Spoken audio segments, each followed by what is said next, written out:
Have you ever stared at your phone in silence, waiting for a message that never came, and felt that quiet ache settle in your chest? I've been there. What haunts people most isn't harsh words or angry goodbyes. It's the silence they never expected. When you stop explaining, stop fighting, and simply disappear, something shifts. Stay with me. There's more power in that silence than you realize. As we step into the first chapter, picture a quiet moment late at night, the kind where the noise of the day has faded and only your thoughts remain. Your phone lies face down beside you, no vibration, no light, just stillness. And in that stillness, something shifts. Not in them, in you. This is where silence begins to reveal its weight, not as absence, but as presence. A presence that presses inward, forcing reflection rather than reaction. Now imagine what they expected instead. They expected movement, words, emotion spilling over the edges. They expected you to chase, because chasing reassures the ego. It says, you still matter, you still have control, you can still pull the strings. When someone believes you will always reach back, your reaction becomes their proof of importance. But silence denies them that proof. And denial is painful, not loud pain, quiet pain, the kind that lingers. The Stoics learned this the hard way. You can fight words forever and change nothing. But silence does something words never can. It leaves the mind alone with itself. Silence offers nothing. It leaves no handle to grab, no surface to attack. As Marcus Aurelius reflected, the mind suffers more from its own judgments than from external events. When you say nothing, you remove yourself from the equation, and their mind is forced to turn inward. That is where the real struggle begins. At first, they tell themselves a comforting story. You are just being distant. You are trying to appear strong. You will come back once the tension settles. This belief buys them time. It cushions the fall. For a moment, they feel relief. But silence does not stay still. It moves. Days pass, then weeks. And without a message to anchor their assumptions, doubt seeps in. Slow, patient, unavoidable. What if this is not a pause? What if it is an ending? Here is where silence becomes unbearable, because it does not accuse, it does not beg, it does not explain.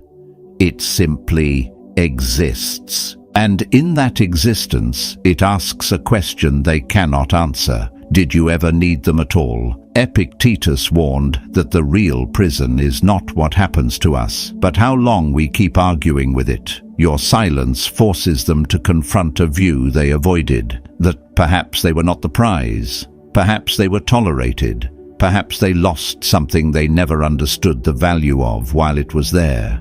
There is a quiet cruelty in this realization, not because you intended harm, but because truth rarely announces itself gently. Every time they check their phone and see nothing, the absence speaks. Every time they scan your presence and find no trace of sadness, the message sharpens. You are not performing grief. You are not broadcasting pain. You are not offering reassurance. And this unsettles them more than anger ever could. Anger would confirm attachment. Silence suggests freedom. Think of a fire starved of air. It does not explode.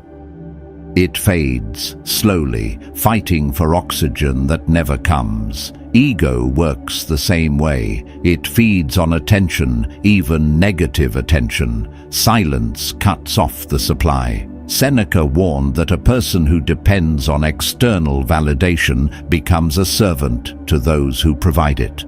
When you withdraw your reaction, you reclaim your independence, and in doing so, you unintentionally expose theirs.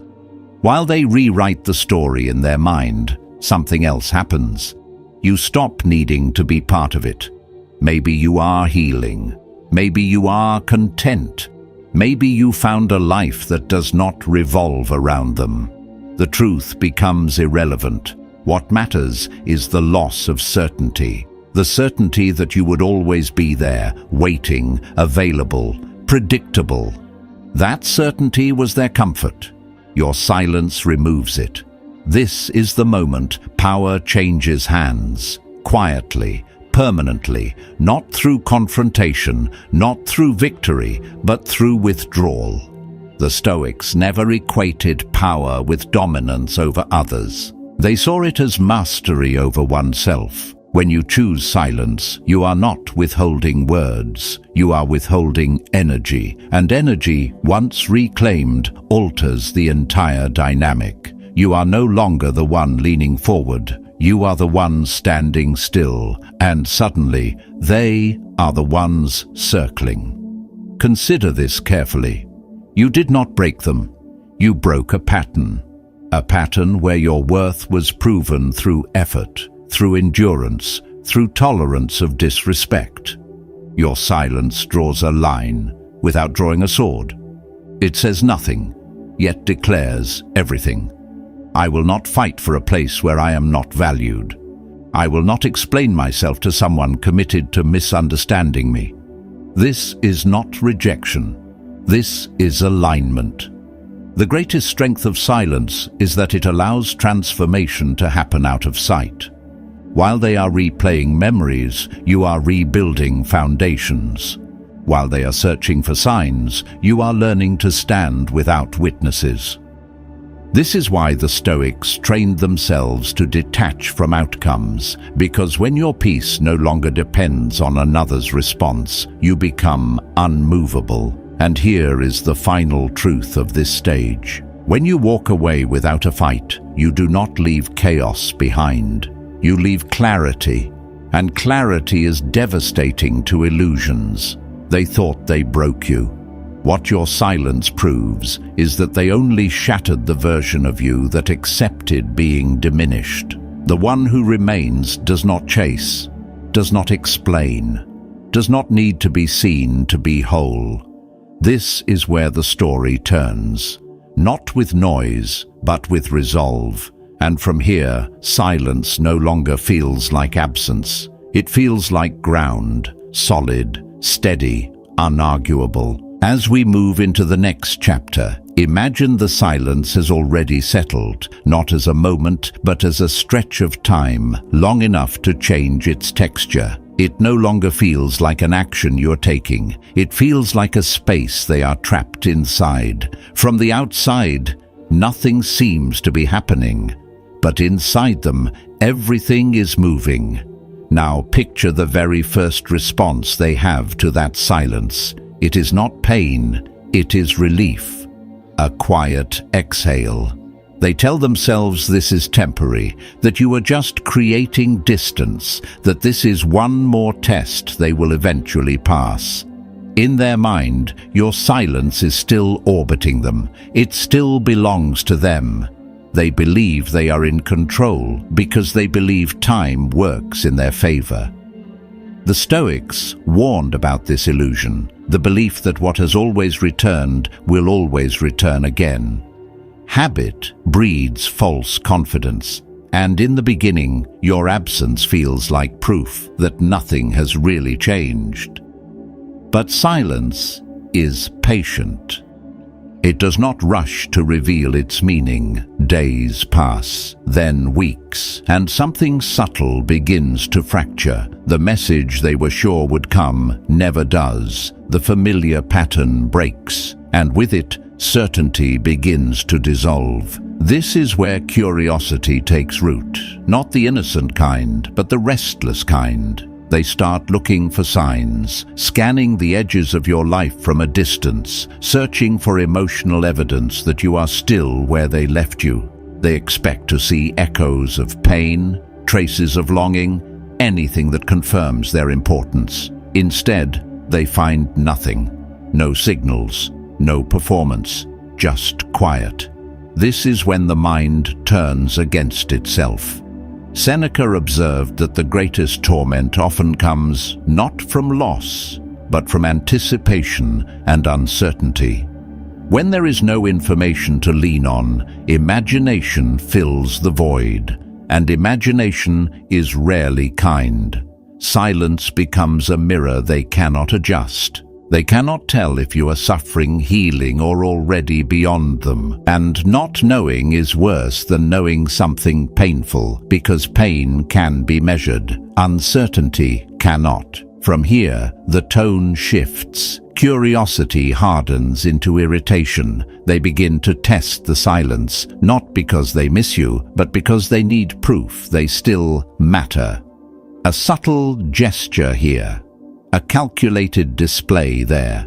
They present fragments of themselves into the world, hoping to provoke a reaction, any reaction. Because reaction means relevance.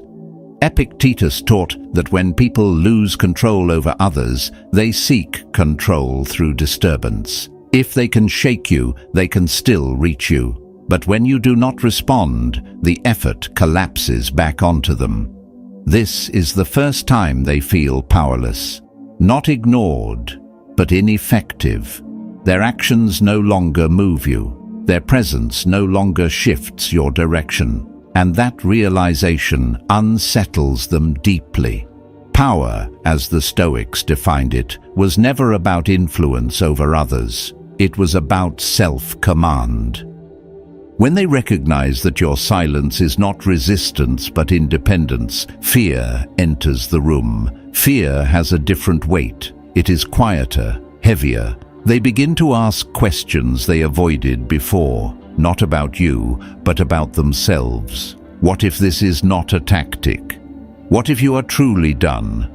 What if the door they assumed would always remain open has closed without announcement? The longer the silence stretches, the more their certainty erodes. Time, once their ally, becomes their enemy. Each passing day rewrites the story they told themselves.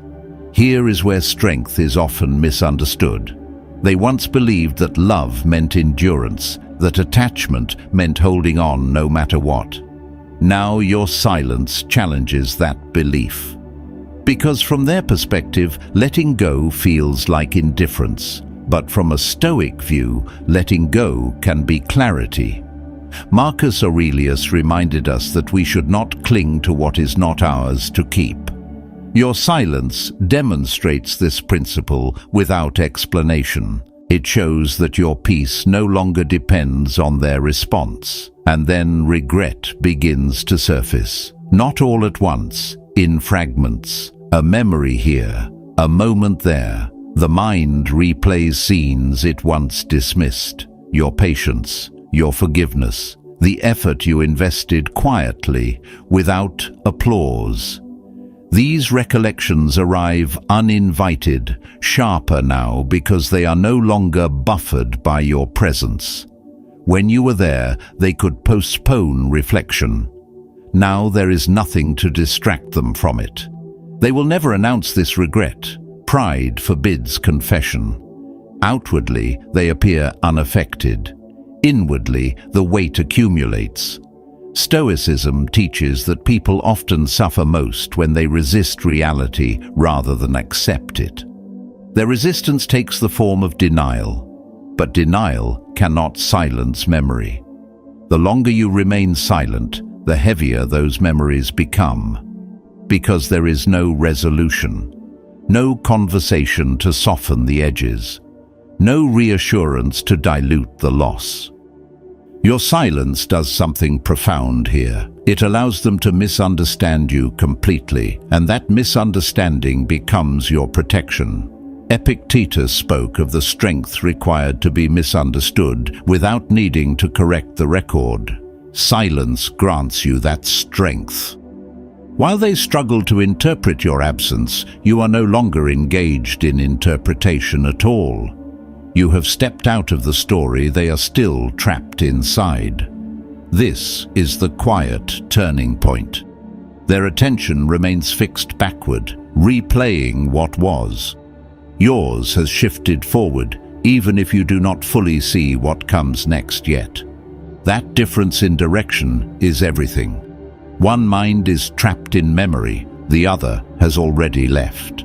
Eventually something breaks, not dramatically, internally. The realization that the version of you who once returned no longer exists. That realization carries weight because it cannot be undone. They hoped silence meant hesitation. What it reveals instead is decision. And decision, once made, does not argue with itself. The Stoics believed that true authority comes from alignment with one's own values, not from control over outcomes. Your silence aligns you with yourself, and that alignment removes you from cycles of pursuit and proof. You are no longer demonstrating your worth, you are living it. This is why the one who remains silent holds the advantage. Not because silence wounds others, but because it strengthens you. It allows time to do its work without interference. And it ensures that when the dust settles, you are no longer standing where they left you. You are somewhere else entirely. And that is where the next chapter begins. As we step into the next chapter, the silence has already done its first work, and now it begins to do something deeper, something quieter, something far more unsettling. Picture this moment not as distance between two people, but as a space opening inside their mind, a space they can no longer fill with assumptions. The air feels different now, heavier, the kind of stillness that doesn't wait for permission. Now imagine what they expected when they walked away. They expected your pain to orbit them. They expected your thoughts to circle their name, your days to slow down without their presence. They expected proof that they mattered, proof that leaving you created damage. What they never prepared for was disappearance without resistance. No speeches, no final stand, no attempt to rewrite the ending. When you go silent, the story they've been telling themselves about who you are begins to fracture, not suddenly, but line by line. Every moment without a message forces a rewrite. At first, they believed you were someone who would always wait, someone who could be set aside and reclaimed at will. That belief gave them comfort. It gave them leverage. But silence strips leverage away. It removes the illusion of ownership. With each unanswered day, their certainty weakens. And in that weakening, a new question forms. Maybe you were not as dependent as they assumed. Maybe you were not chasing at all. Maybe you were choosing, and that choice has now ended. The Stoics warned that false power always collapses under time. What is not grounded in reason cannot endure.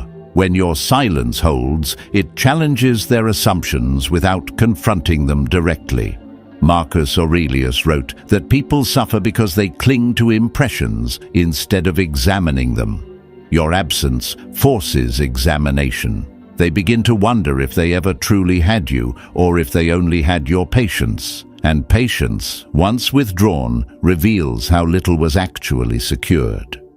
Unanswered questions begin to echo. Did you ever need them? Were they essential? Or were they simply a chapter you closed when it no longer aligned with who you were becoming? These questions grow louder precisely because they will never be answered. Silence does not negotiate. It does not clarify. And that lack of resolution becomes the turning key. What unsettles them most is not what you are doing, but what they can no longer know. Here is where perception shifts. They once believed they were the prize. That belief shaped how they treated you, how they left, how confident they felt in your return. But now, silence reframes the past. It introduces doubt into a narrative they thought was settled. Perhaps they were not the center. Perhaps they were tolerated. Perhaps the role they played in your life was smaller than they imagined. Seneca observed that pride suffers most when it is ignored, not opposed. Silence ignores without apology.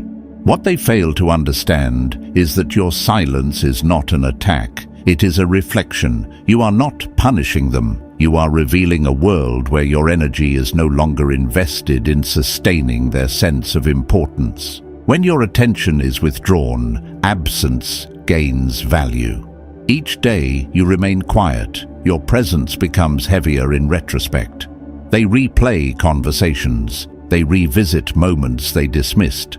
Memory sharpens when access is gone. This is how silence reshapes the mind. It does not force conclusions. It allows them to arrive on their own. The Stoics believed that the mind, left without distraction, reveals its truths. Your silence becomes that environment. There is no argument to win, no defense to dismantle.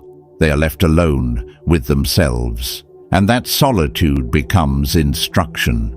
Slowly, something else happens. They begin to see you differently, not as someone who needed closure, not as someone who required explanation, not as someone who depended on validation. Your silence proves that you are no longer available for manipulation. You are no longer asking to be understood. You are becoming someone who walks away without looking back. This is the version they never wanted to meet, the one beyond reach. Seneca once said that the greatest revenge is to be unlike the one who caused harm.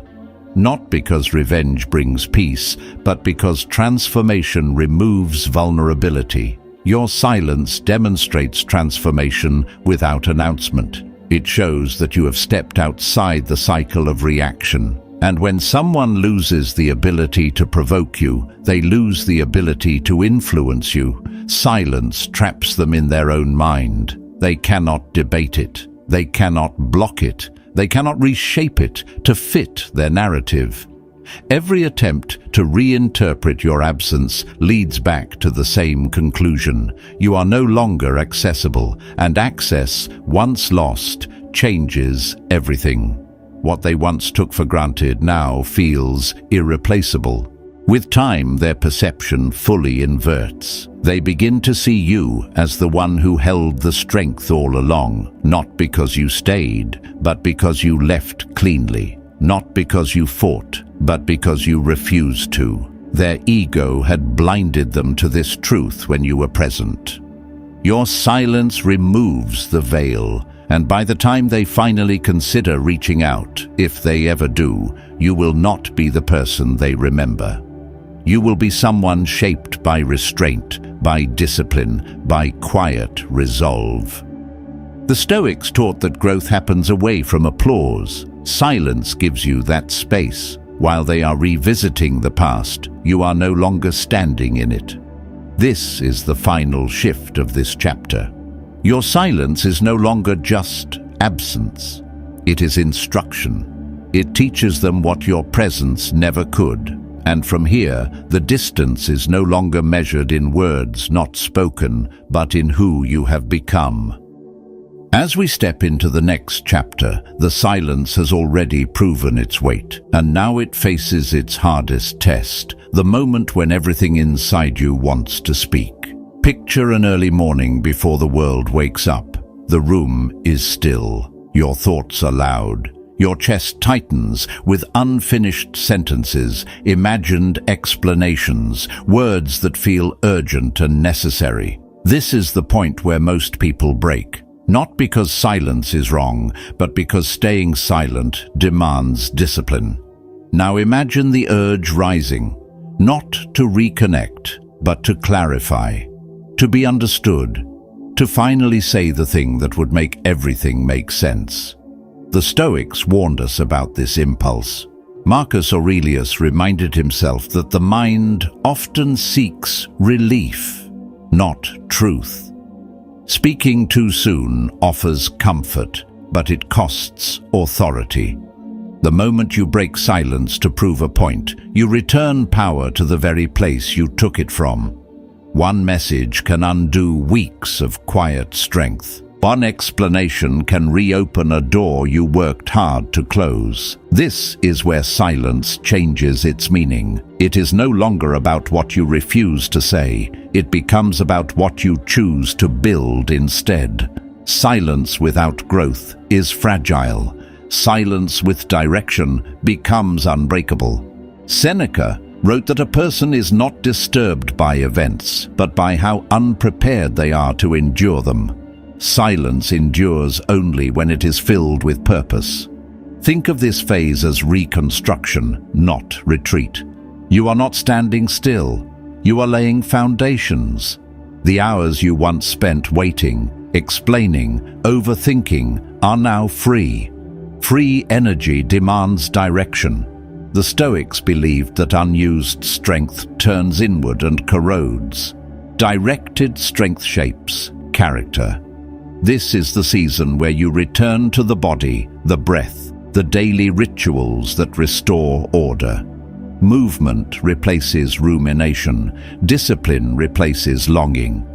There is a quiet dignity in choosing effort over despair. Each morning you rise and honor routine. You are making a statement without words, not to them, but to yourself. I am not going back. Epictetus taught that freedom begins the moment you stop needing outcomes you cannot control. Your silence trains this freedom. Every disciplined action reinforces it. You are no longer reacting, you are becoming. At this stage, silence is no longer empty, it is occupied. Occupied by training, reflection, and self-command. You begin to rediscover the version of yourself that existed before you accepted less than you deserved. The version that did not negotiate self-respect. The version that did not confuse endurance with love. This is not nostalgia. It is recovery. Here is where many misunderstand silence. They think it requires disappearance, vanishing completely, cutting every thread. But Stoicism does not teach avoidance. It teaches mastery. You do not need to block or erase to be free. Let them see the distance created by your consistency. Let them witness the steadiness they no longer influence. Your silence becomes more powerful when it is calm, not reactive. When it is rooted in self-possession, not resentment. Zeno of Citium observed that we have 2 ears and 1 mouth for a reason, to listen more than we speak. Silence sharpens perception. You begin to see patterns you missed before, where you compromised, where you overextended, where you mistook attention for value. These realizations do not arrive as shame. They arrive as clarity, and clarity is gentle but firm. Consider how silence transforms your presence. You no longer feel the need to announce progress. You no longer seek acknowledgement. Growth becomes private, and private growth is powerful. When effort is no longer performed for approval, it becomes sustainable. This is why silence unsettles those who watch from a distance. They cannot measure you anymore. They cannot track your movement through reactions. They are left guessing while you are advancing.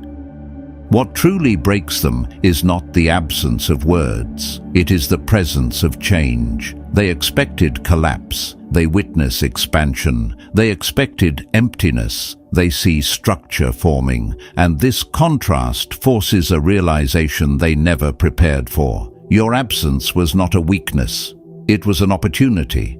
Seneca warned that revenge binds you to the very thing you wish to escape. Silence used as punishment keeps you tethered. Silence used for growth releases you. This distinction matters. If silence exists only to provoke regret, it will exhaust you. If silence exists to cultivate strength, it will sustain you. The power comes not from what they feel, but from who you become. As days turn into habits, and habits shape character, silence rewires more than their perception. It reshapes your identity. You begin to move through the world with less urgency, less need to be seen, less attachment to validation. This calm is not indifference, it is alignment. You are no longer negotiating your worth, you are living it. At some point, you realize something quietly profound. You are not waiting anymore, not for an apology, not for understanding, not for closure. And in that realization, silence completes its work. It has taken you from reaction to resolve. They will not regret losing you because you stayed quiet. They will regret losing you because the person you are becoming does not look back. That person does not seek recognition, does not reopen doors, does not argue with the past. This is not about being missed. It is about being whole.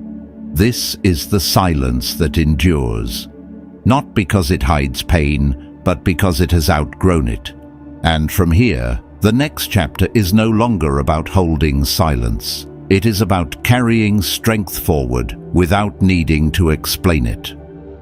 As we move deeper into this chapter, silence stops being something they observe and becomes something they finally understand. Picture a late hour when the world thins out and memory grows louder.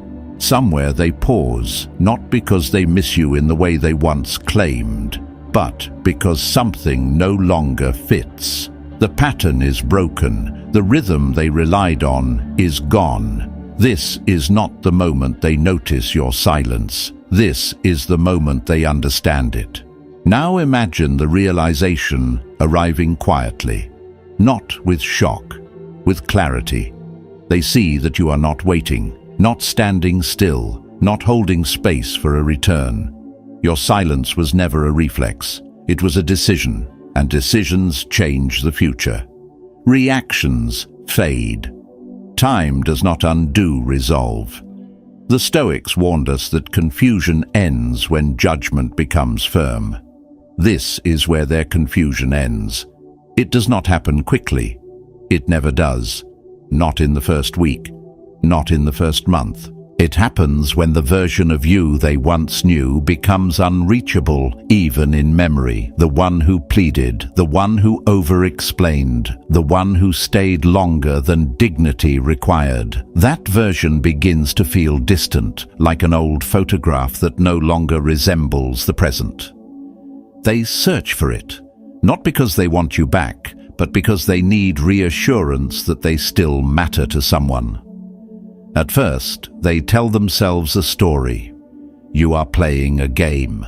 You are trying to teach a lesson. You will eventually soften. The mind clings to familiar explanations when reality feels uncomfortable. Seneca observed that people resist truth not because it is complex, but because it threatens their self-image. Believing your silence is temporary protects them from confronting loss. So they delay that confrontation. But silence does not argue with denial. It simply remains. Slowly, assumptions begin to collapse under their own weight.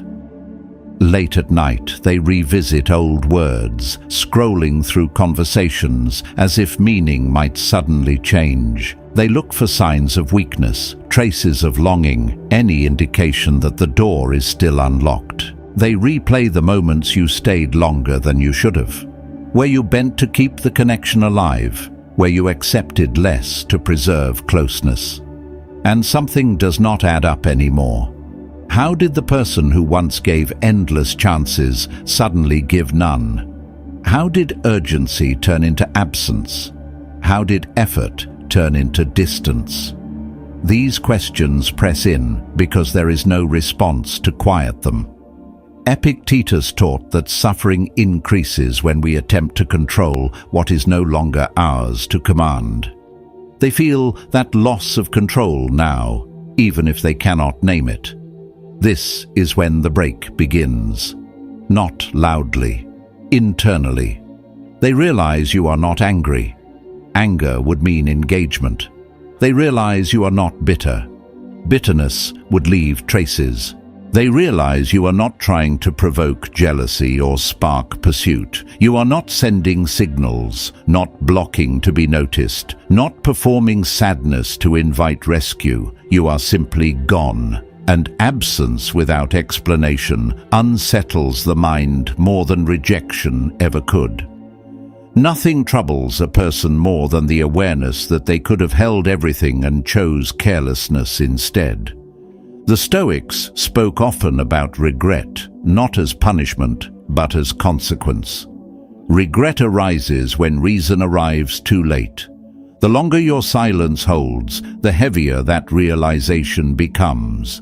Time, which once worked in their favor, now works against them. Some reach this point in weeks, others take months. The timing does not matter. What matters is inevitability, because silence does not rush. It waits for reality to replace assumption, and when that happens, they begin to believe you are moving forward, not dramatically, not loudly, but steadily. And that belief sharpens regret. Because forward movement means exclusion. It means the story continues without them. When they finally consider reaching out, if they do at all, what unsettles them most is not the silence itself. It is who they imagine you have become within it. They are not reaching for the person who once answered immediately. They are reaching for a version of you that no longer exists. The one who waited for apologies. The one who needed closure. The one who accepted crumbs as connection. That version is gone, and they sense it. Marcus Aurelius wrote that change is the law of life, and those who look only to the past or present miss the future. You did not use silence to harm. You used it to change. And change creates distance no explanation can bridge. By the time they break, they are not asking to be understood. They are hoping to restore access. But access is no longer available. This is the quiet reversal. They expected silence to weaken you. It rebuilt you. They expected time to soften your resolve. It strengthened it. They hoped absence would make you desperate. It made you whole, and wholeness does not negotiate. They will never fully grasp this. They will assume pride, coldness, indifference. Let them.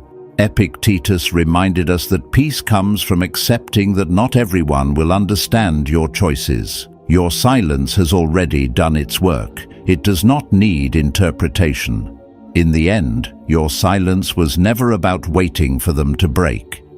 It was about ending the version of yourself that broke to keep them. That is the truth they arrive at too late. That is the cost of misjudging quiet strength.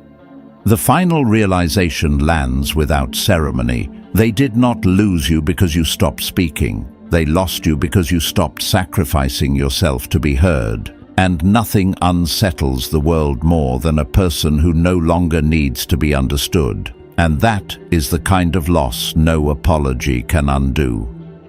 This is where the story changes direction, not outward but inward. Not about what they lose, but about what you begin to gain. What you've seen so far is how silence unsettles them, how it dismantles assumptions and exposes what was never solid to begin with.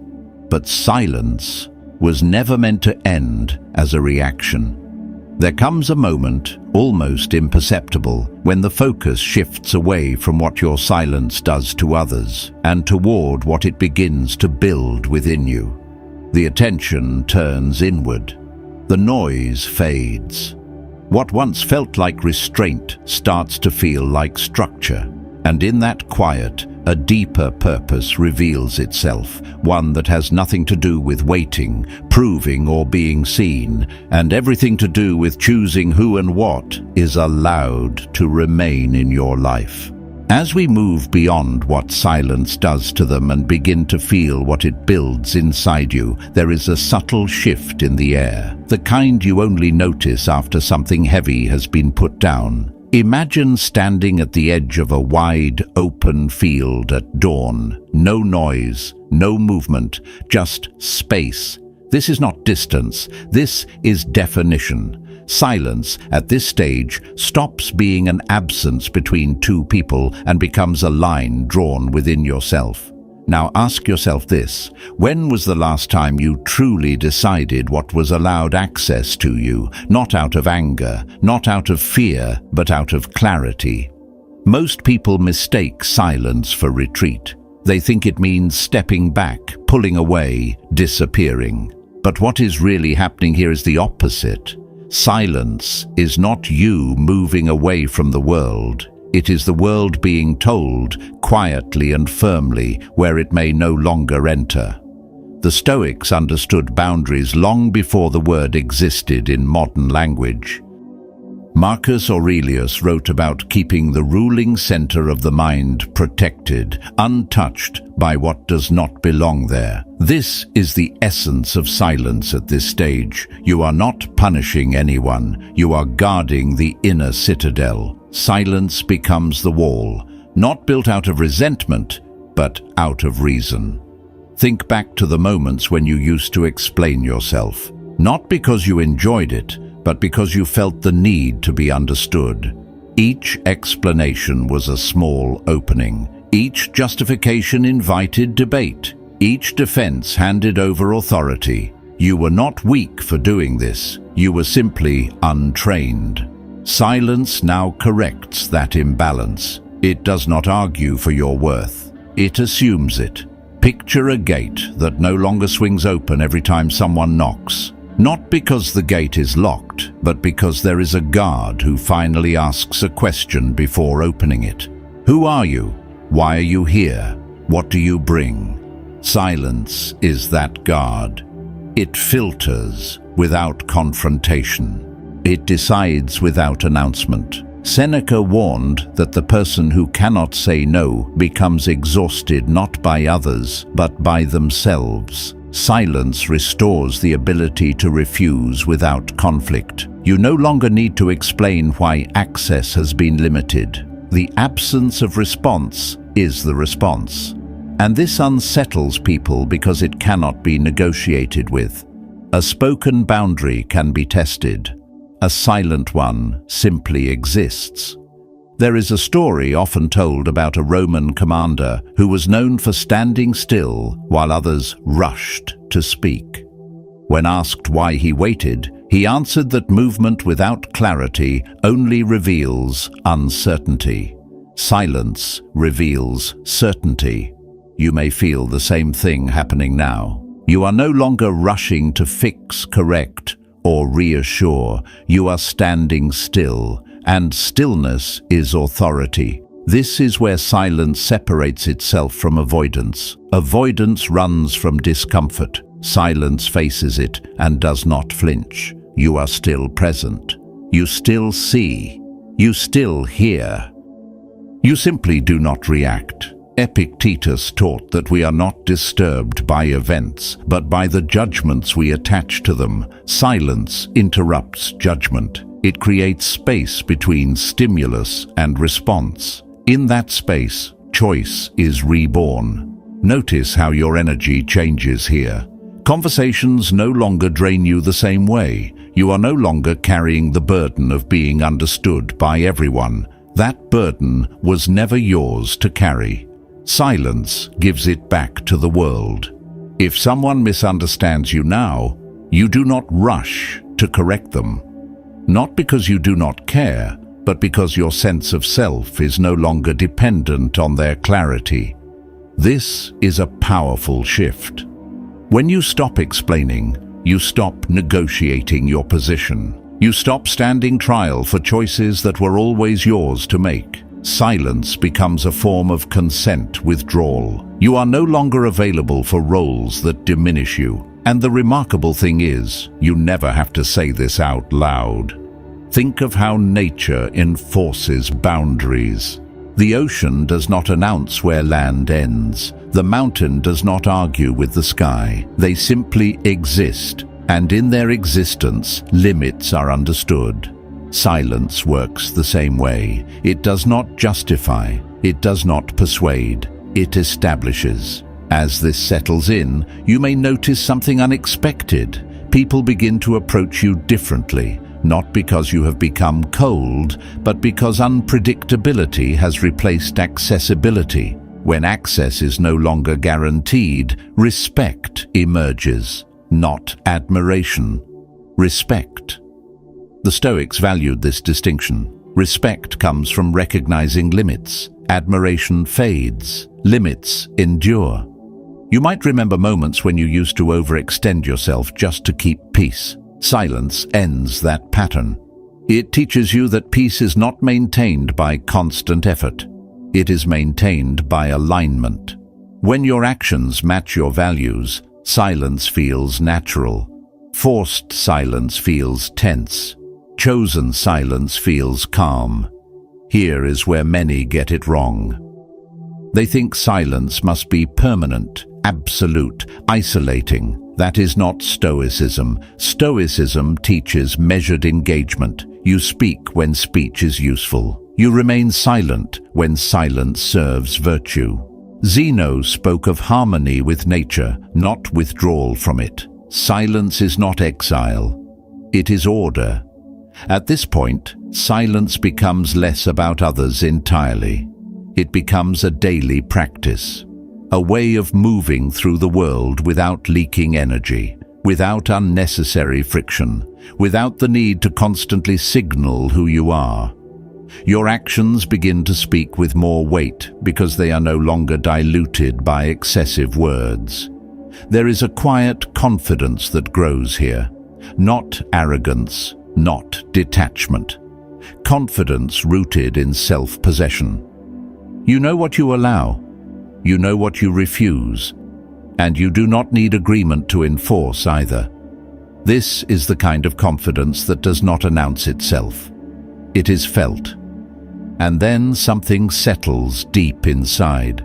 You realize that silence did not create distance between you and others. It created closeness between you and yourself. You are no longer scattered across conversations, explanations, justifications. You are gathered, whole. This is the true function of silence at this stage. It is not separation, it is sovereignty. And once sovereignty is established, everything else reorganizes around it. From here, silence no longer feels like something you are holding on to. It feels like something holding you steady. And that steadiness becomes the ground for what comes next. Moving into the next stretch of this journey, the silence you now carry begins to do something less visible but far more demanding. Imagine a long road after a storm, the ground no longer shaking, the air finally clear, yet every step forward now belongs entirely to you. No one is pulling you. No one is pushing you. This is where silence stops being a boundary you hold and becomes a discipline you live. Now ask yourself this quietly. How often did you once feel compelled to respond, not because the response was wise, but because silence felt unbearable? Not unbearable to the other person, but to you, the itch to speak, the pressure to explain, the need to make sure your side was understood. That urge did not come from strength, it came from dependence on reaction. Silence at this stage begins to retrain that dependence. The Stoics never spoke of freedom as something granted by circumstances. They spoke of freedom as self-command. Marcus Aurelius reminded himself that if something is not within your control, it deserves neither fear nor urgency. Speech driven by impulse is urgency disguised as necessity. Silence teaches you how to wait without tension, and waiting without tension is power. Think of a moment when you were misunderstood and felt the urge to correct it immediately. You wanted to restore balance, to fix the narrative, to make sure the truth landed where you intended. But what if the correction was never required? What if the need to clarify was the very chain that kept you tied? Silence breaks that chain slowly. It teaches the mind to endure misunderstanding without collapsing inward. There is a story of Epictetus, once enslaved, later free, who spoke about the difference between being restrained by force and being restrained by desire. Force weakens the body. Desire weakens the soul. The desire to be validated, to be seen correctly, to be affirmed, creates its own captivity. Silence interrupts that desire, not by suppressing it, but by starving it of action. As you remain silent, something uncomfortable happens at first. Your thoughts grow louder. The words you did not say echo back at you. This is not failure. This is training. The mind, deprived of expression, begins to reveal what truly drives it.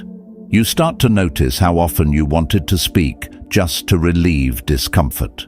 Silence forces you to sit with that discomfort until it loses authority. Over time, a shift occurs. The urge to explain weakens, not because you no longer care, but because you no longer need to prove. Seneca wrote that the wise person is content with their own approval. Silence cultivates this contentment. You begin to measure yourself less by response and more by alignment. Are your actions consistent with your values? If they are, explanation becomes unnecessary. Picture a scale slowly balancing itself. On one side, the weight of external reaction. On the other, the weight of internal steadiness. For most people, the scale never settles. Silence allows it to level. You stop rushing to add words to tip it back in your favor. You let equilibrium emerge on its own. This discipline changes how you move through conversations. You listen more. You speak less. Not because you are withholding, but because you are selective. Zeno spoke of harmony as living in accordance with nature. Nature does not waste energy. Silence teaches you the same economy. You begin to conserve what was once scattered across unnecessary dialogue. There may be moments when silence feels like loss. You might think you are missing opportunities to connect, to clarify, to be understood. But what you are actually losing is dependency. And dependency often disguises itself as connection. When silence becomes a habit, you notice that true connection does not require constant explanation. It recognizes itself. Consider how your presence feels now compared to before. There is less urgency in your voice, less need to convince, less fear of being misread. This calm does not come from detachment. It comes from confidence in your own judgment. Epictetus taught that if you want to improve, be content to be thought foolish or wrong. Silence makes this possible. It frees you from the exhausting task of managing perception. This is where emotional sovereignty begins to solidify. You are no longer ruled by the need to respond. You choose when speech is useful and when it is not. That choice restores dignity. Dignity is quiet. It does not announce itself. It is felt in restraint. There is a subtle test that appears here. Someone may provoke you intentionally. A comment, a message, a reminder of an old dynamic. In the past, this would have pulled you back into explanation. Now, you pause, you feel the pull, and you let it pass. That moment, invisible to anyone else, is a victory, not over them, over yourself. The Stoics believed that the greatest battles are internal. External conflicts are merely symptoms. Silence trains you for the internal ones. Each time you resist the impulse to speak out of habit, you strengthen the muscle of choice. Each time you wait, you widen the space between impulse and action. In that space, freedom grows. You may notice that others react differently to you now, not dramatically, subtly.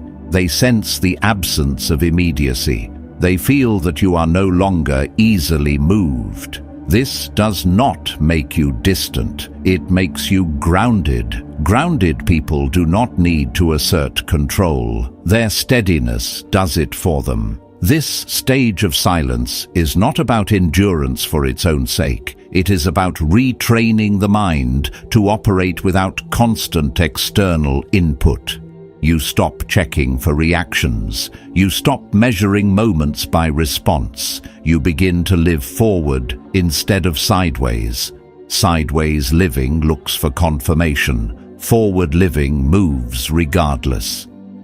There is a quiet relief that comes with this. The relief of not having to explain yourself endlessly. The relief of not having to justify boundaries. The relief of knowing that silence is no longer something you are holding on to. It is something that supports you. As this discipline settles, you realize that silence has changed your relationship with time. You are no longer rushing to resolve every moment. You allow things to unfold. Marcus Aurelius reminded himself that time reveals all things. Silence gives time room to work. This is not withdrawal from life. It is refinement. You are refining when you speak, why you speak, and who you speak to. That refinement brings clarity, and clarity brings calm.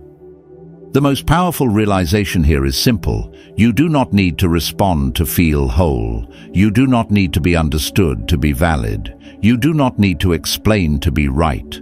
Silence has taught you restraint. Restraint has taught you authority. And as this authority takes root, silence prepares you for what comes next. Not another reaction, not another defense, but a way of living where your energy is no longer scattered, your emotions are no longer commandeered, and your presence carries weight without effort. From here, silence stops feeling like practice. It becomes instinct. And instinct, once formed, guides you forward without noise. Advancing further, the silence you now live with begins to do something unexpected. It stops protecting you from others and starts protecting you from yourself. Imagine standing in a crowded room where conversations overlap, opinions collide, and every voice competes for space, yet you feel strangely untouched by the noise. This is where silence shifts again, not as restraint, not as discipline, but as a filter. Now imagine this moment clearly. Someone speaks, not with kindness, not with care. In the past, your body would have reacted before your mind had time to arrive. Words would rise, explanations would follow, energy would be spent. But now there is a pause, a gap, and in that gap, something reveals itself. Not about you, about them. Silence no longer hides truth. It invites it to step forward. The Stoics believed that character is not discovered through argument, but through exposure. Marcus Aurelius reminded himself that people act according to what they believe is good for them, even when it appears harmful to others. Silence gives people room to act without interference, and when they act freely, they show who they are. This is why silence becomes a filter. It removes your interference from the equation. Think back to moments when you tried to correct someone's behavior by explaining how it made you feel. How often did that truly change anything? More often than not, it only revealed how much you were willing to tolerate. Silence changes that dynamic entirely. When you stop reacting, you stop cushioning behavior. Without your response to soften consequences, people meet their own reflection. Picture a river with no banks. It spreads everywhere, directionless. That was your attention before. Silence builds banks. It gives form. Now, when someone approaches you with chaos, it does not flood your inner space. It flows past. And in that flow, you observe. Observation without interference is powerful. It tells you who respects limits and who resents them. Seneca wrote that the wise person does not try to reform everyone they meet. They choose their company carefully. Silence assists this choice. When you stop explaining, stop defending, stop chasing understanding, people reveal how they relate to limits. Some adjust, some withdraw, some become louder. Each response is information. This is where many misunderstand silence. They think it is passive. It is not. It is selective engagement. You are no longer trying to manage outcomes. You are gathering data. Who remains respectful when you do not respond immediately? Who grows irritated? Who disappears? Silence accelerates this process. What once took months to notice becomes clear in days. There is a quiet story told of a Stoic teacher who would remain silent during heated debates. When asked why he did not defend his position, he replied that truth does not require his voice to survive. People will reveal themselves if allowed to speak freely. Silence gives them the stage. And when they take it, you learn more than any argument could teach you. At this stage, silence becomes less about protection and more about discernment. You begin to notice patterns you overlooked before. Who only approaches when they need something? Who respects your time? Who pushes when they sense distance? Who retreats when they cannot extract energy? None of this requires confrontation. Silence does the sorting for you. Epictetus taught that we should be careful not to give control of our inner state to those who have not earned it. Silence enforces this principle. When you do not respond reflexively, you retain control. You choose where your attention goes. Attention, after all, is the most valuable currency you possess. Consider how different your relationships feel now. There is less confusion, less emotional labor, less need to interpret intentions. Silence has simplified the landscape. Those aligned with your values remain steady. Those who depended on your reactions become uncomfortable. This discomfort is not your responsibility. It is the natural consequence of no longer participating in dysfunction. This is also where silence exposes false closeness. In the past, frequent communication may have felt like connection. But when silence enters, you see which bonds were built on mutual respect and which were built on access. Access fades. Respect remains. This distinction clarifies everything. There may be moments when you feel tempted to break silence just to resolve ambiguity, to speed up the process, to confirm what you already sense. Resist that urge. Ambiguity is useful. It gives people space to choose, and their choice tells you more than their words ever could. Marcus Aurelius wrote that it is better to retreat into oneself and examine one's own actions than to be disturbed by the actions of others. Silence allows this retreat without isolation. You are still present, still engaged, just no longer reactive. This posture gives you leverage without aggression. Notice how silence changes your listening. You hear what is said. You hear what is avoided. You hear tone, timing, intent. When you're not preparing a response, you are fully receiving. This makes discernment sharper. You begin to trust your judgment again. Over time, this filtering effect reshapes your circle, not dramatically, quietly. Some connections fade without conflict. Others deepen without effort. Silence removes the need to force alignment. Alignment happens naturally when noise is removed. This is a profound relief. You no longer feel obligated to maintain connections that drain you. You no longer feel guilty for stepping back. Silence reframes withdrawal as wisdom rather than rejection. You are not cutting people off. You are allowing reality to organize itself. There is strength in this approach because it does not rely on control. You are not manipulating outcomes. You are observing them. The Stoics believed that we should accept events as they unfold while maintaining command over our responses. Silence is the perfect expression of this teaching. As this becomes second nature, you realize that silence has given you something rare: clarity without conflict.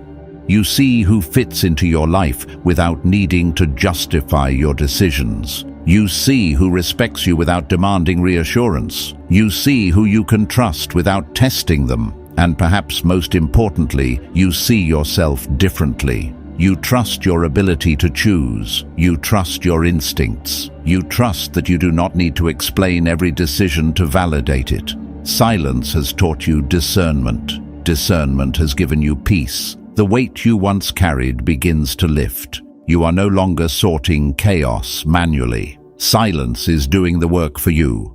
It reveals, it filters, it clarifies. This is not withdrawal from the world, it is refinement of it. And as this refinement settles, you are prepared for the next shift. Not just in how you relate to others, but in how you position yourself within the world itself. From here, silence no longer feels like a tool you use. It feels like an intelligence that guides you, and that guidance quietly leads you forward toward a life with fewer explanations and far more truth. From here, silence begins to change the way time moves around you. Not faster, not slower, clearer. Imagine waking up one morning and realizing there is space where urgency used to live. No message you are waiting for. No explanation you are rehearsing. No moment you feel you must resolve right now. Just a steady stretch of time that belongs to you. This is where silence stops being a response to the past and becomes a reclamation of something you forgot was yours. Now imagine how much of your life was once spent managing other people's expectations, checking, adjusting, anticipating reactions, filling gaps with words so nothing would collapse. That effort felt normal, even necessary. But it was costly. It scattered your attention across too many directions. Silence gathers it back. It does not announce this change. You notice it when your days feel fuller without being busier. The Stoics spoke often about time as the most misunderstood possession. Marcus Aurelius reminded himself that life is measured not by length, but by use. Silence corrects misuse. When you stop reacting, you stop hemorrhaging minutes and hours on moments that were never worthy of them. Silence becomes a gatekeeper of time. Fewer conversations enter, fewer distractions demand attention. What remains gains weight. Think of a craftsman working with limited daylight. Every movement is deliberate. Every cut matters. Silence brings this discipline into your life. You begin to choose where your energy goes instead of letting it be claimed. You no longer feel obligated to respond immediately, to explain endlessly, to soothe discomfort that is not yours to carry. Time stretches because it is no longer fragmented. There is a subtle relief in this, the relief of no longer being needed everywhere at once. The relief of knowing that not every moment requires your presence. Seneca warned that busyness is often a form of avoidance. Silence removes the illusion of productivity that constant interaction creates. You start to see how much movement was masking stagnation. As silence settles, your days reorganize themselves. Mornings feel quieter, evenings feel less cluttered. You notice habits forming without effort.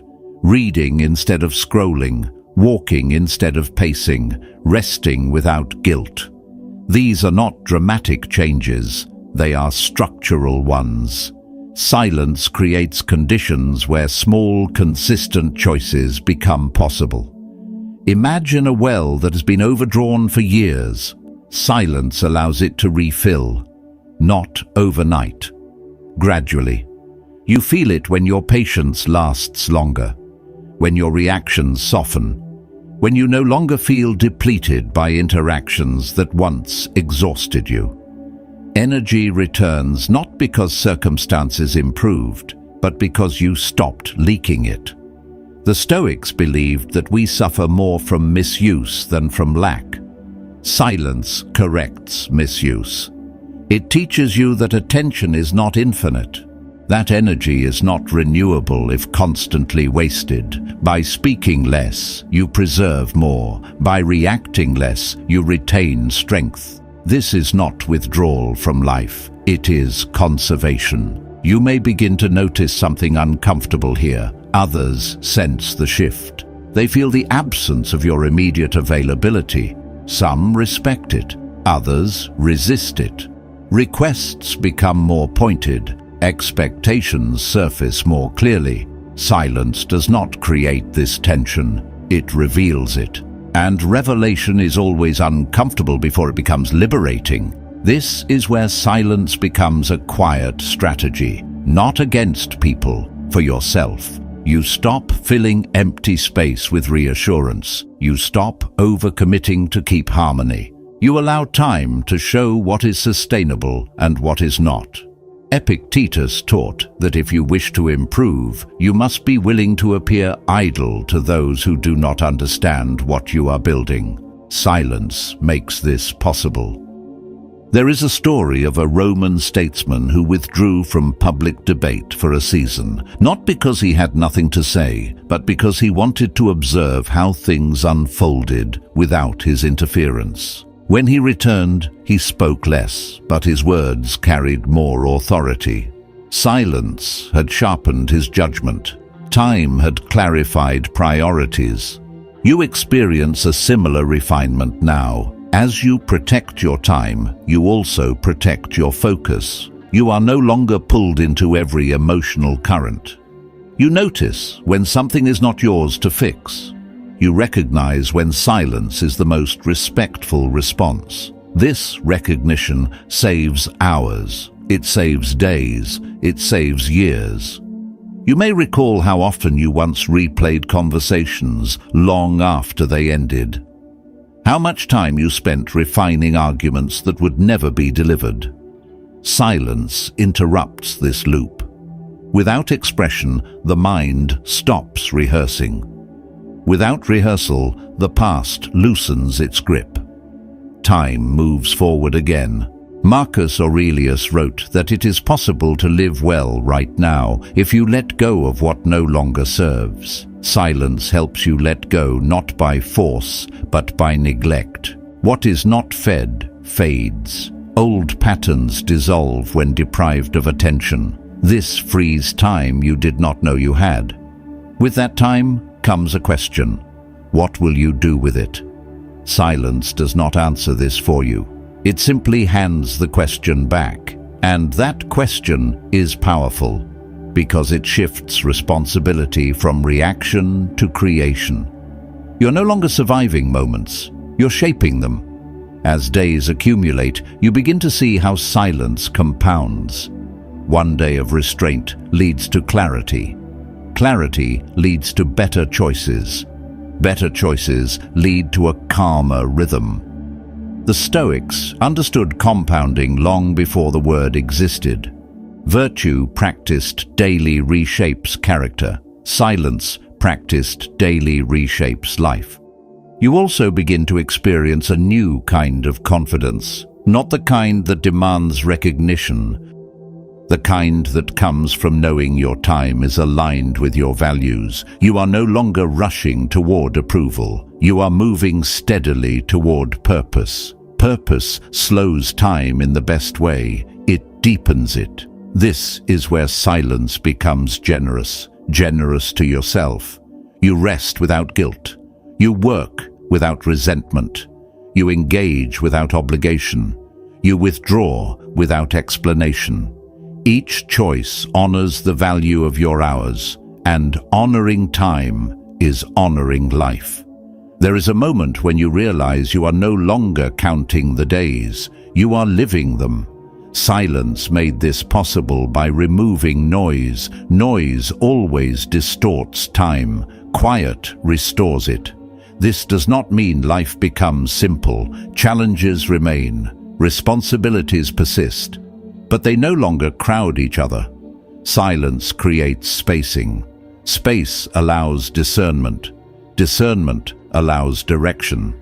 As this stage settles, you feel less hurried, less scattered, more present. The world does not demand less of you. You demand less of yourself, and that difference changes everything. Seneca wrote that life is long enough if you know how to use it. Silence teaches you how, not by instruction, by example. It shows you what happens when you stop wasting moments on what does not matter. This is not the end of the journey. It is a stabilization, a foundation laid quietly beneath everything that follows. Time, once fragmented, is now aligned. Energy, once scattered, is now focused. Silence has given you back what was always yours. And with time reclaimed, something else begins to take shape. Not urgency, not pressure, but direction. And direction carries you naturally toward the next transformation. At this stage, something quieter but far more decisive begins to form beneath the surface, like bedrock revealing itself only after the water recedes. Imagine standing still long enough that you can hear your own breathing again, steady and unforced. The urgency that once pushed you to explain, to justify, to respond, has thinned out. In its place is a calm recognition. Silence has not just changed your time, it has begun to shape your standards. Now picture a moment when an old pattern tries to return, a familiar pull, a message that almost gets sent, a thought that says, maybe I should clarify, maybe I should soften this, maybe I should meet them halfway. That moment is not weakness. It is a test. The Stoics understood that progress is measured not by the absence of temptation, but by the response to it. Epictetus reminded us that freedom is not found in avoiding desire, but in mastering it. Silence sharpens that mastery. Stand with this image for a moment. You're no longer deciding whether to speak. You are deciding whether something deserves access to you at all. This is a different level of choice. Earlier, silence protected you from reacting. Now, it protects you from compromising. That distinction matters. When silence settles long enough, it reveals the cost of what you once tolerated. You begin to see clearly where you bent yourself out of shape to maintain connection, where you accepted confusion as normal, where you explained your boundaries instead of enforcing them. This clarity is uncomfortable, but it is honest. Marcus Aurelius wrote that the soul becomes dyed by the color of its thoughts. Silence cleans the dye. It lets you see the original fabric. With that vision comes discernment. You no longer measure relationships by intensity, but by alignment. Not by how often someone reaches out, but by how consistently they respect your limits. Silence gives you the distance required to evaluate without distortion. Distance reveals patterns. Patterns reveal truth. Think of a gate that was once always open. Anyone could walk through. Over time it wore down its hinges, bent its frame, let in things that did not belong. Silence is the moment you stop holding that gate open with your own body. You step back. You watch who knocks, who waits, who leaves. The Stoics believed that character is revealed in response to boundaries. Silence provides those boundaries without confrontation. This is where standards are born, not declared, lived. You no longer announce what you will not accept. You simply do not accept it. There is power in that restraint. Seneca warned that explaining yourself too much invites disrespect because it implies negotiation where there should be principle. Silence removes the bargaining table. As your standards solidify, something else changes. You stop needing closure from others because your values provide it. Closure is no longer a conversation. It is a conclusion you reach privately. You do not need agreement to move forward. You do not need acknowledgement to stand firm. Silence has trained you to validate your own decisions. Notice how this affects your posture in the world. You listen more. You speak less. When you do speak, it is measured, intentional, grounded. Words regain weight because they are no longer wasted. Zeno of Citium observed that we have 2 ears and 1 mouth so that we may listen twice as much as we speak. Silence teaches you what to listen for. You begin to recognize early signals. Disrespect that once arrived gradually now registers immediately. Inconsistency that once felt confusing now feels obvious. You no longer rationalize behavior that conflicts with your standards. Silence has given you the patience to wait for actions instead of chasing explanations. There is a quiet confidence in this, not arrogance, certainty. You are no longer afraid that holding a boundary will cost you connection. You have learned that connection without respect costs more. This understanding does not come from theory, it comes from experience. From seeing what happens when you stop overextending. The Stoics spoke of self-command as the highest form of strength. This is self-command in practice. You choose where to invest. You choose what to tolerate. You choose when to walk away without needing to prove anything. Silence has moved you from reaction to selection. Imagine how different your life feels now. Conversations are fewer but cleaner. Commitments are lighter but stronger. You are not pulled into every emotional current. You stand on firmer ground. Standards create stability. Stability creates peace. This does not mean isolation, it means discernment. You are not closing yourself off. You are refining access. Those who align with your standards feel the difference. Interactions become easier. Mutual respect replaces tension. Silence has filtered what remains. There may be moments when this feels lonely. Growth often does. Seneca wrote that the path of wisdom is narrow at first, but loneliness born of alignment is different from loneliness born of abandonment. One strengthens you, the other erodes you. Silence has guided you toward the former. As your standards become clearer, you also release the need to correct misunderstandings. You no longer chase being perceived accurately by everyone. Epictetus taught that if you seek to please all, you will be enslaved by opinion. Silence frees you from that trap. You allow others to misunderstand.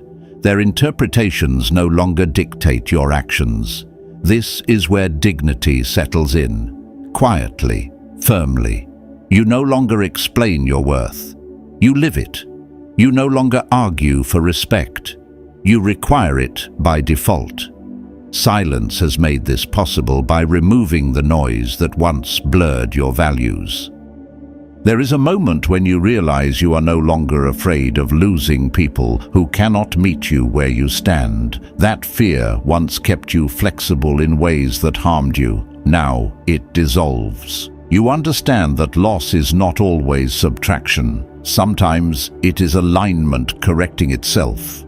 Marcus Aurelius reminded us that we should not act as if we are going to live 10,000 years. Act as if this is the moment to live rightly. Silence has taught you what living rightly looks like for you. It has clarified your non-negotiables. As standards solidify, decisions become simpler. You do not agonize as much. You do not second-guess as often. You trust your judgment because it has been sharpened by restraint. Silence has been your training ground. This stage completes something important. Silence began as a way to stop reacting. It became a way to reclaim time. Now it has matured into a way of defining who and what belongs in your life. That is no small transformation. And with standards set, another shift naturally approaches. When you know what you will not tolerate, you begin to recognize what you will actively build. Silence clears the ground. Standards mark the boundaries. What comes next is construction. Entering this stretch of the journey, something important shifts again, not in how you see others, but in how you experience time itself. Imagine a long road at dusk, the kind that once felt endless when you were constantly looking over your shoulder. Now you are walking forward, unhurried, no longer counting steps, no longer checking who is behind you. The silence around you feels different. It is no longer something you are holding, it is something that is carrying you. Now ask yourself this, quietly. When was the last time you felt rushed to explain your life to anyone? When was the last time you felt the need to justify why you moved on, why you changed, why you chose differently?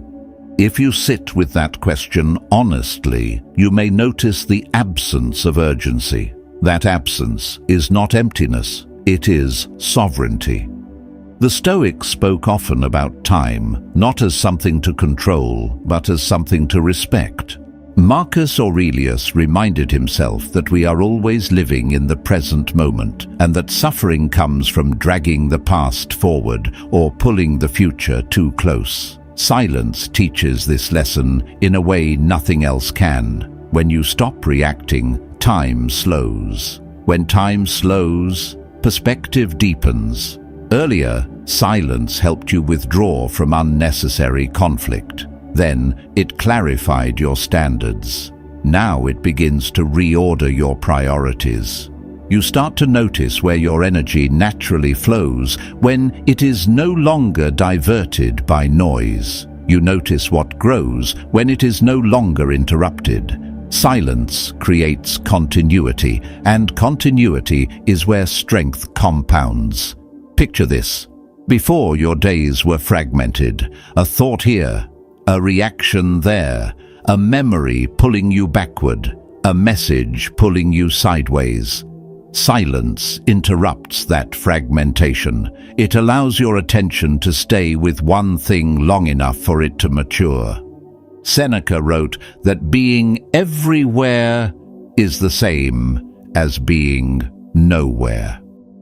Silence teaches you to be here. This is the stage where patience stops feeling like restraint and starts feeling like confidence. You are no longer waiting for something to happen. You are allowing things to unfold without interference. That distinction is subtle but powerful.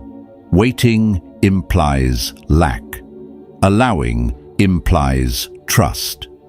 Consider how this changes your relationship with outcomes. You are no longer measuring progress by immediate results. You stop asking whether silence is working, whether someone notices, whether anything is happening. Epictetus warned that the moment you tie your peace to outcomes beyond your control, you surrender it. Silence unties that knot. There is a quiet story that unfolds here, often unnoticed. While others rush to fill space, you learn to let space work for you. While others chase resolution, you learn to live without it. And in that choice, your life begins to feel less reactive and more intentional. You are no longer moving away from pain. You are moving toward coherence. Think of a craftsman shaping stone. Each strike is measured. No movement is wasted. Silence brings that same precision into your life. You begin to act less, but each action carries more weight. Words are chosen, commitments are considered, promises are fewer, but they are kept. The Stoics believed that discipline is freedom. Not the kind of freedom that does whatever it wants, but the kind that is no longer enslaved by impulse. Silence disciplines your inner world. It teaches you to pause between stimulus and response. In that pause, you reclaim authorship over your life. There is a moment here where many people feel unsettled, not because something is wrong, but because something familiar is gone. The constant internal dialogue quiets down. The emotional spikes flatten out. The drama fades. And for the first time, you are left with yourself without distraction. That can feel uncomfortable if you are not used to it. But it is also where clarity lives. Seneca wrote that a person who is at peace with himself is never alone. Silence brings you into that peace, not by removing desire, but by ordering it. You begin to want fewer things, and what you do want aligns more closely with who you are becoming. Notice how your decisions feel now. They are not rushed. They are not fueled by fear of missing out or fear of being forgotten. They arise from a steadier place. You act because it makes sense, not because it soothes anxiety. Silence has slowed your internal clock. This is where momentum quietly builds. Not the frantic momentum of urgency, but the steady momentum of consistency. Day after day, you show up to your own life without needing external validation. You invest in what matters. You withdraw from what drains you. Over time, this compounds. Imagine looking back months from now, not at messages unsent, but at habits formed, at skills sharpened, at health restored, at relationships that feel mutual instead of exhausting. None of that happens overnight. It happens because silence gave you uninterrupted time to build. The Stoics understood that greatness is rarely loud. It is patient, it is repetitive, it is often invisible while it is happening. Silence aligns you with that truth. You stop needing your growth to be witnessed. You trust it will reveal itself in time. There is also a deeper emotional shift here. You stop identifying yourself by what you endured. The old story of survival loosens its grip. You are no longer defined by what you escaped or who you outgrew. You are defined by what you are cultivating now. Silence allows that transition without forcing it. Think about how different your inner dialogue sounds. Less accusation, less replay, more observation, more acceptance. Marcus Aurelius practiced reminding himself to see things as they are, not as he wished or feared them to be. Silence supports that practice. It removes exaggeration. It brings proportion back. As time reorders itself, so does trust. Not trust in others, but trust in your own rhythm. You stop comparing your pace to anyone else's. You stop rushing your own process. You recognize that some things require time, not because you are slow, but because they are deep. This is where calm becomes sustainable, not a mood, but a baseline. Silence is no longer something you return to. It is something you carry. It moves with you into conversations, into decisions, into challenges. It gives you space to respond thoughtfully rather than reflexively. Epictetus taught that no one can harm you unless you allow it. Silence has trained you in that allowance. You choose carefully where you open yourself. You are not closed. You are deliberate. That deliberateness protects your energy without hardening your heart. There is strength in this balance. You are present without being exposed, open without being unguarded, engaged without being entangled. Silence taught you that you do not need to withdraw from life to remain whole. You need to move through it with intention. As this phase settles in, you may notice something else. Your silence is no longer effortful, it is natural. You are not counting days without speaking. You are not proving restraint. You are simply living without unnecessary noise. That is when silence has done its work. This prepares you for what follows. When time is no longer rushed and attention is no longer fragmented, you are ready to choose direction with clarity. Silence clears the ground. Standards define the boundaries. Time restores rhythm. The next movement is purpose. As we move further along this unfolding path, imagine a moment that feels deceptively ordinary, so quiet it could pass unnoticed unless you've learned how to listen. You are going about your day, focused, steady, not thinking about the past, not bracing for the future, when you realize something subtle but irreversible. The silence is no longer something you practice. It has become part of how you move through the world. Now pause with that realization. What happens when silence stops being a tactic and becomes a state? When it is no longer held together by effort, but sustained by identity? This is where everything you have learned settles into form, not as theory, as character. The Stoics spoke of this moment often, though rarely directly. Marcus Aurelius wrote about becoming the kind of person who no longer needs reminders. The discipline has already taken root. The habits no longer require force.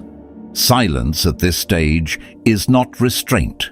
It is alignment.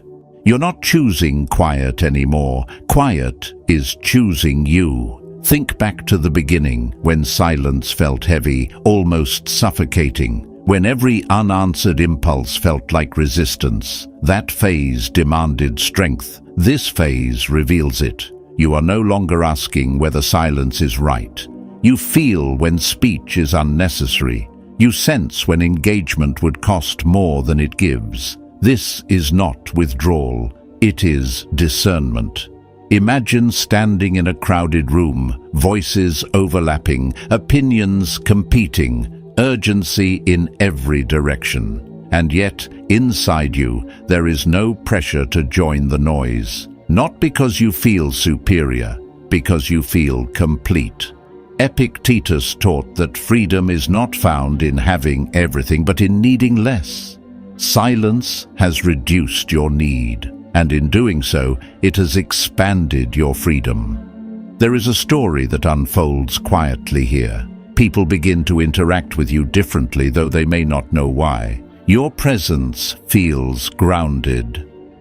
Your words, when you choose to use them, carry weight. You no longer speak to be understood. You speak when there is something worth saying. Seneca warned that excessive speech cheapens meaning. Silence has refined yours. Notice how conflict approaches you now. It no longer hooks you the way it once did. You see it forming before it arrives. You recognize provocation without responding to it.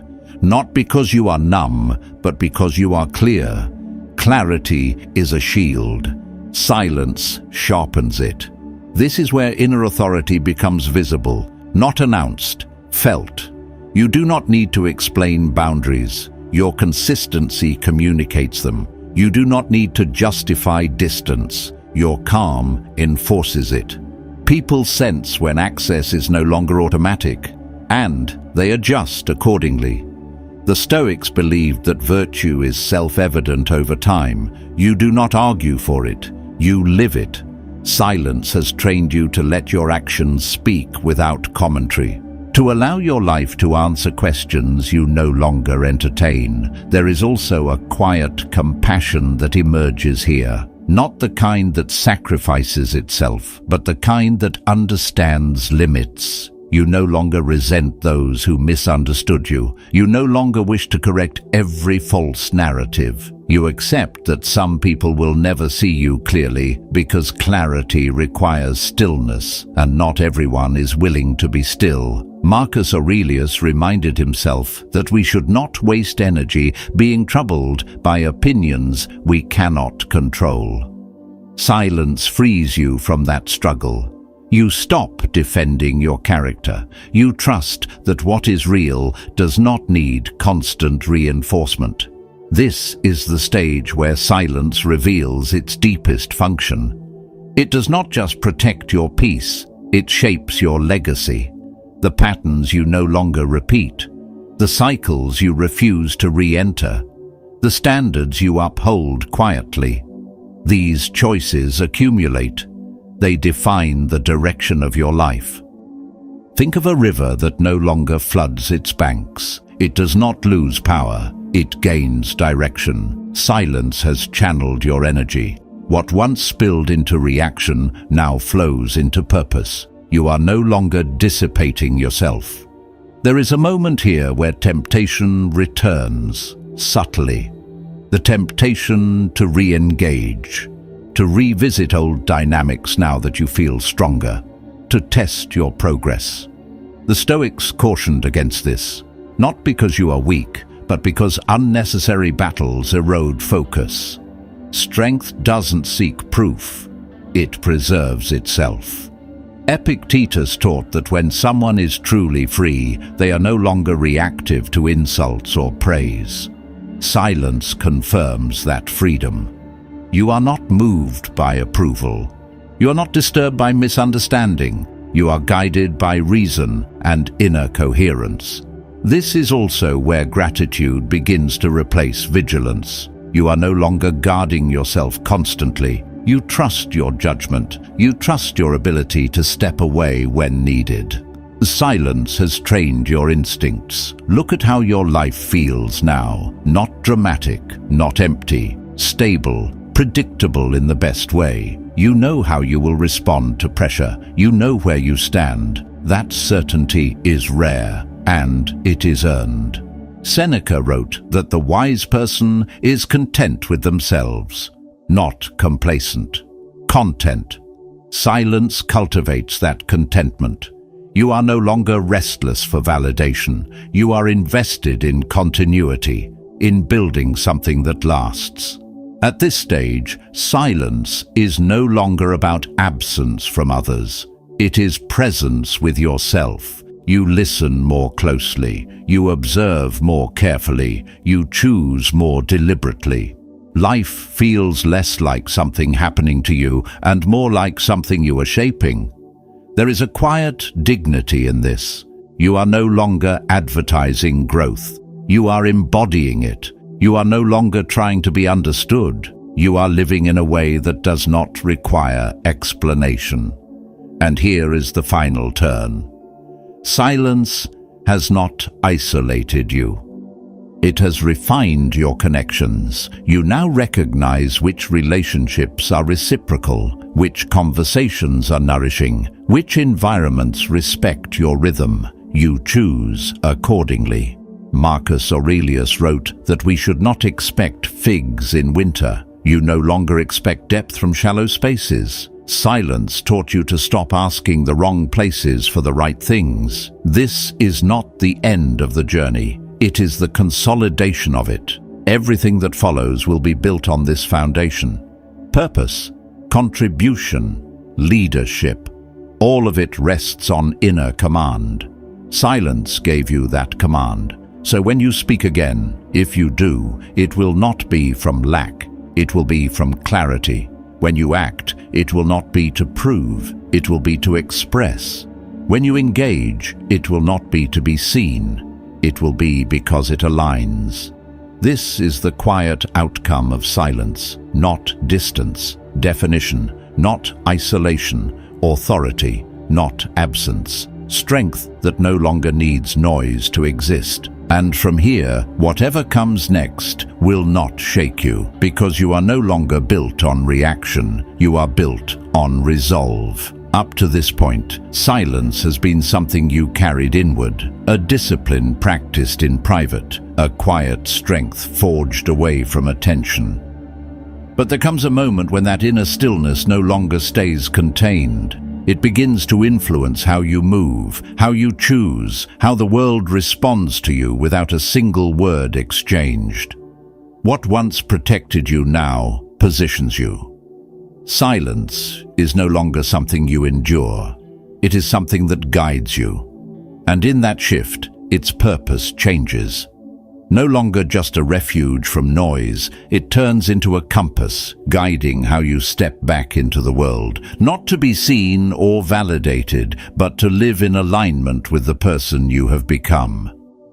As we step into this next chapter, Imagine a moment when the quiet you've been carrying no longer feels inward or protective, but begins to press gently outward, like a steady current meeting the wider world. The silence has shaped you. Now it starts to shape the space around you. Not by force, by contrast.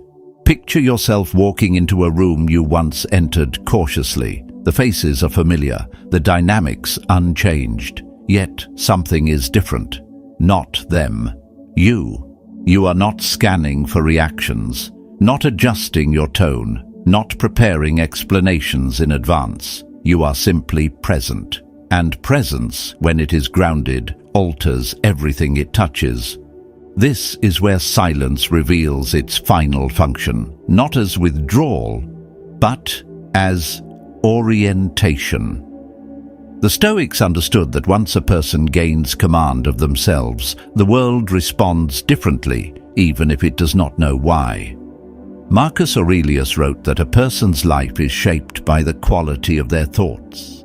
Silence refines those thoughts. It strips away urgency. It leaves intention, and intention is felt before it is spoken. There is a subtle recalibration that happens here. People sense limits without you announcing them. They recognize steadiness without you asserting it. You are no longer defined by what you tolerate, but by what you quietly decline. This is not distance for its own sake. It is discernment made visible. Think of a craftsman who no longer rushes their work. Each movement deliberate, each tool chosen with care. Silence has done the same for you. It has slowed you down just enough to act with precision. When you speak now, it is because the moment requires it. When you remain quiet, it is because the moment does not. There is no tension in that choice, only clarity. The Stoics often spoke about living in accordance with nature, not in opposition to it. Silence aligns you with that principle. You stop forcing outcomes. You stop pushing against resistance. You observe. You respond when response is useful. You step back when stepping back preserves order. This is not passivity. It is strategic calm. There is a story that unfolds quietly in this phase. You begin to notice how often noise is used to conceal uncertainty, how arguments are used to mask insecurity, how constant motion hides lack of direction. Silence exposes these patterns, not by naming them, but by refusing to participate in them. And refusal, when steady, becomes instruction. Epictetus taught that we should not try to control how others see us, but how we conduct ourselves. Silence makes that possible. You are no longer invested in managing impressions. You are invested in maintaining alignment. That shift alone frees enormous energy. You may notice that people test you less now, not because they fear you, but because they sense futility. Provocation requires an audience. Silence removes it. Drama requires participation. You are no longer available. This does not make you cold. It makes you clear. There is also a deeper consequence that emerges here. Your silence begins to attract responsibility, not because you seek it, but because steadiness draws trust. When others see that you are not reactive, they rely on you differently. Your calm becomes an anchor. Your restraint becomes reassurance. Seneca wrote that a wise person is one whose presence alone brings order. Silence cultivates that presence. Consider how this changes your relationships. Conversations become simpler. Boundaries require fewer words. You no longer negotiate your worth. You demonstrate it through consistency. This is not dominance. It is reliability. And reliability is rare. You also begin to see the world more clearly. Without the noise of constant explanation, patterns stand out. You recognize which environments drain you and which sustain you, which conversations lead nowhere and which invite growth. Silence sharpens judgment. It turns experience into wisdom. There is an important distinction here. Silence is not avoidance, it is selective engagement. You are no longer absent from life, you are intentional within it. The Stoics did not retreat from the world, they learned how to move through it without being consumed by it. Silence is one of the tools that made that possible. Think of a battlefield after the dust has settled, the noise has faded. What remains is terrain, position, advantage. Silence gives you that perspective. You are no longer reacting to every movement. You are choosing where to stand. This is also where self-respect becomes non-negotiable, not declared, embodied. You do not explain why you leave certain situations. You simply do. You do not justify your standards. You live by them. Marcus Aurelius reminded himself that it is enough to do what is right without announcing it. Silence allows you to do exactly that. There is strength in being uninteresting to chaos. Silence makes you so. Not boring, unavailable. And availability, once withdrawn, changes dynamics immediately. You are no longer a variable, you are a constant. At this stage, silence also teaches humility. You recognize how much energy was once spent proving, defending, persuading. You see now that most of it was unnecessary. Seneca warned that we suffer more in imagination than in reality. Silence shortens imagination. It brings you back to what is real, what is present, what is within your command. Notice how your internal dialogue has changed. There is less argument, less rehearsal, more observation. You are not rehearsing conversations that may never happen. You are attending to the one that is happening now. That shift alone restores peace. And here is the quiet paradox. The less you speak to assert yourself, the more solid you become. The less you chase understanding, the more you are understood. Not by everyone, but by those who matter. And that is enough. This is where silence stops being associated with loss and starts being associated with gain. You have not lost your voice, you have refined it. You have not disappeared, you have defined yourself. Epictetus taught that no one is free who cannot command themselves. Silence has given you that command, not through force, through practice, through restraint, through choice repeated until it became character. As this chapter settles, understand this.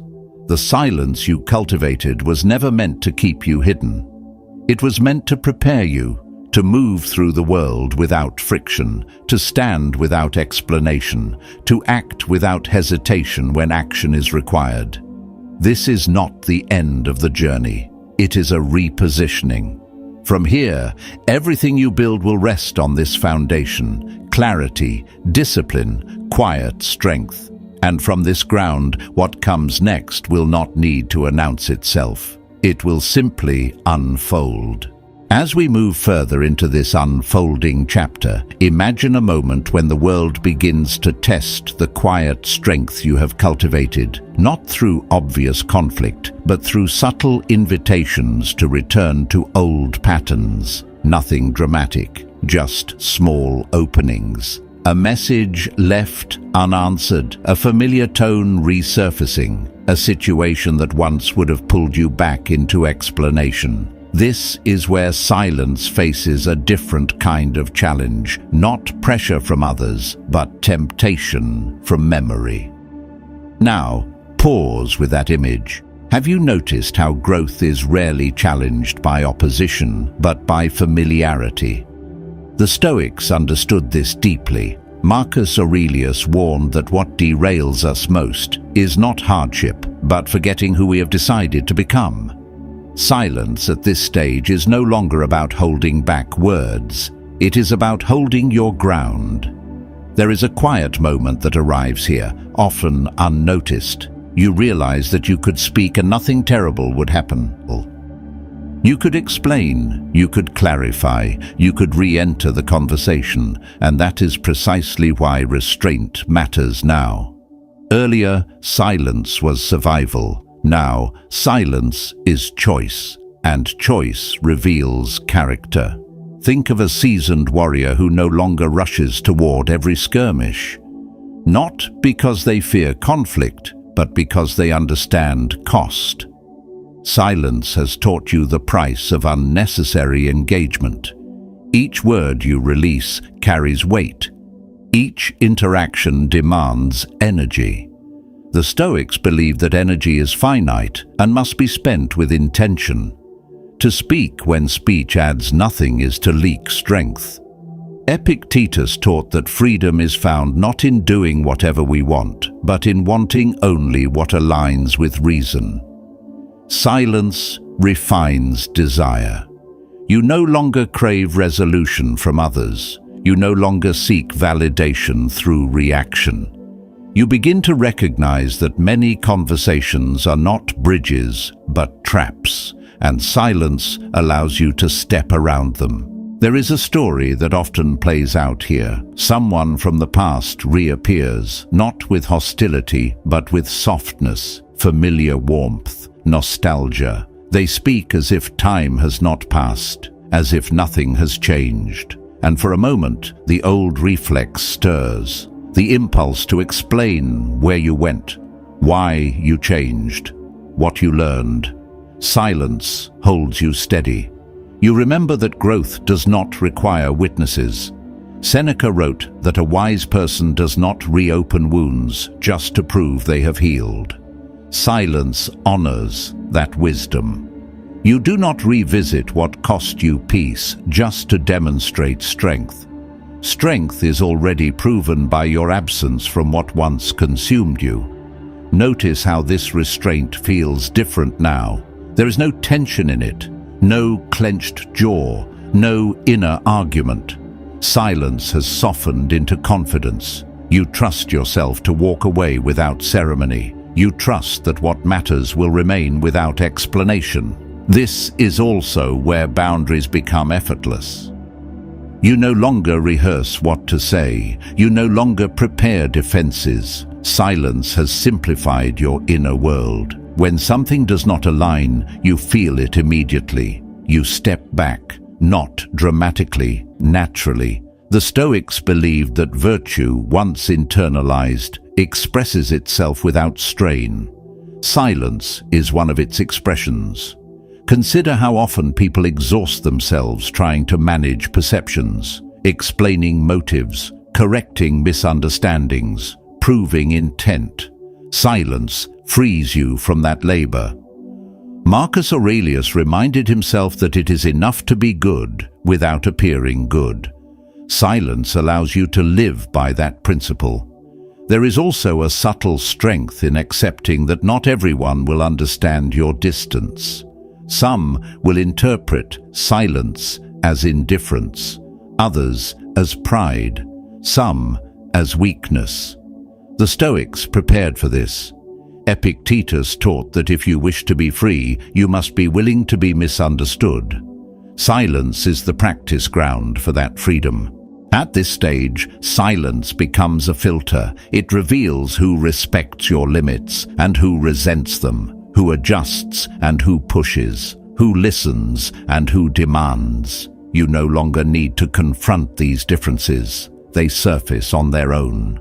Silence does the sorting. Think of a door that closes quietly, not slammed, not locked aggressively, just closed. Those who belong will knock respectfully. Those who feel entitled will rattle the handle. You learn everything you need to know without a word exchanged. This is where peace begins to stabilize. Not as a fragile state, but as a baseline. You are no longer oscillating between engagement and withdrawal. Silence has become integrated. You move through situations with measured presence. You speak when clarity is needed. You remain quiet when silence preserves balance. Seneca warned that a scattered mind cannot be steady. Silence gathers you. It pulls attention back from imagined conflicts and unresolved narratives. You are present again, fully. That presence changes how you experience time. Days feel less rushed. Decisions feel less urgent. You are no longer reacting to pressure that does not belong to you. There is a profound humility that emerges here. You recognize how often you once spoke to defend a version of yourself that was still forming. Silence allowed that version to dissolve. You no longer need to protect an identity. You are living one, and here is the quiet turning point. You stop measuring progress by how little you speak, and start measuring it by how little you are disturbed. Silence has trained your nervous system to settle. Your mind no longer leaps at every provocation. This calm is not numbness, it is mastery. Marcus Aurelius wrote that the best way to avenge yourself is not to become like the wrongdoer. Silence ensures that. You are no longer shaped by reactions to others. You are shaped by adherence to your own standards. There will be moments when silence feels almost invisible, when it no longer feels like an action at all. That is success. It has merged with who you are. You do not think about it. You live it. At this point, silence is no longer a response to the past. It is preparation for the future. You are conserving energy. You are refining judgment. You are clearing space. The Stoics believed that a well-ordered mind creates a well-ordered life. Silence is one of the tools that brings order. Look at how you respond now to things that once unsettled you. A delay, a slight, an unanswered message. You notice it. You do not chase it. You return to what you control. This is not detachment from life. It is attachment to principle. As this chapter settles, understand this. Silence has taught you when to step forward and when to remain still. It has trained you to recognize the difference between engagement that builds and engagement that drains. That discernment will shape everything that follows, and from here, the path continues, not toward isolation, but toward intentional presence, where silence no longer guards you from the world, but allows you to move through it without losing yourself. As we step into this next movement of the journey, imagine a quiet morning where nothing feels urgent anymore, not because life has slowed down, but because you have. The world is doing what it always does. Messages arrive, expectations hover, noise exists. Yet inside you there is a steady calm that does not flinch. Silence has finished its work as a shield. Now it reveals itself as sight. Now imagine standing in the middle of your life and seeing it clearly for the first time, not through emotion, not through memory, but through alignment. You are no longer asking what you should say. You are asking what is worth answering. That single shift changes everything. The Stoics believed that clarity is the highest form of power. Marcus Aurelius wrote that if you are distressed by anything external, the pain is not due to the thing itself, but to your judgment about it. Silence retrains judgment. It creates space between stimulus and response. In that space, you regain authorship over your life. There is a moment that arrives here when you realize you are no longer reacting to the past. You are responding to the present. This is subtle but profound. You are no longer measuring new situations by old wounds. You are no longer projecting previous disappointments onto current faces. Silence has cleared the lens. Think about how often people relive the same conflict with different characters. The Stoics observed this pattern long before modern language existed to describe it. They taught that until the inner posture changes, the outer experience repeats. Silence is the interruption. It breaks the loop. At this stage, you begin to notice how little actually requires your response. Many things that once demanded explanation now dissolve on their own. A comment passes, an opinion fades, a misunderstanding resolves without effort.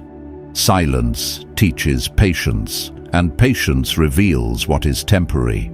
You stop trying to fix what time can handle. There is a story here that many recognize only in hindsight. You find yourself in a situation that once would have consumed you. A disagreement, a disappointment, a subtle disrespect. And instead of tightening, you loosen. Instead of preparing a defense, you observe. You do nothing. And the situation either corrects itself or exposes itself. Either way, you win. Epictetus taught that events themselves do not disturb us, only our opinions about them. Silence changes opinion by changing perspective. You see that not everything is a threat. Not everything is personal. Not everything deserves energy. This realization does not make you passive. It makes you precise. Precision is the hidden theme here. You are no longer everywhere. You are exactly where you choose to be. Your attention is focused. Your time is guarded. Your words are intentional. Silence has eliminated excess. What remains is essence. Notice how this affects your confidence. It is quieter than before, less performative, more grounded. You are no longer confident because you feel strong. You are confident because you know where you stand, and that certainty does not need reinforcement. Seneca warned that ambition without direction leads to exhaustion. Silence provides direction. You are no longer chasing approval or avoiding conflict. You are moving toward alignment. When something does not fit, you do not argue with it. You leave it behind. This is where your relationship with others begins to change in a deeper way. You no longer engage to be understood. You engage to be honest. And honesty, when it is calm, does not require elaboration. People may ask fewer questions now, or they may ask more. Either way, you are no longer compelled to answer everything. There is strength in unanswered questions. Silence allows others to confront their own assumptions. Marcus Aurelius reminded himself that it is not necessary to explain your withdrawal from what harms you. Silence does not seek permission. At this point, you may notice that your tolerance for chaos has diminished, not because you are fragile, but because you are ordered. Disorder feels louder now. It stands out. Silence has raised your standard for peace, and with that standard comes discernment. Think of a room that has been cleaned thoroughly. Dust becomes visible immediately. Silence cleans the mind the same way. You see distractions faster. You recognize manipulation sooner. You feel misalignment earlier. This is not paranoia. It is awareness. There is also a quiet grief that sometimes surfaces here, not grief for what was lost, but for how long you lived without this clarity. The Stoics accepted this as part of wisdom. Seneca wrote that growth often brings sadness, not because things went wrong, but because they could have gone differently. Silence gives you room to process this without being consumed by it. And then something remarkable happens. The grief passes, not because it is suppressed, but because it is understood. You forgive yourself for what you did not know. Silence allows compassion to coexist with discipline. This is where self-trust becomes unshakable. You have seen what happens when you do not react. You have witnessed how restraint protects you. You no longer need reassurance that silence works. You have lived the proof. From here on, decisions feel simpler, not easier, but clearer. You choose based on principle, not pressure. You leave situations without drama. You enter opportunities without desperation. Silence has calibrated your inner compass.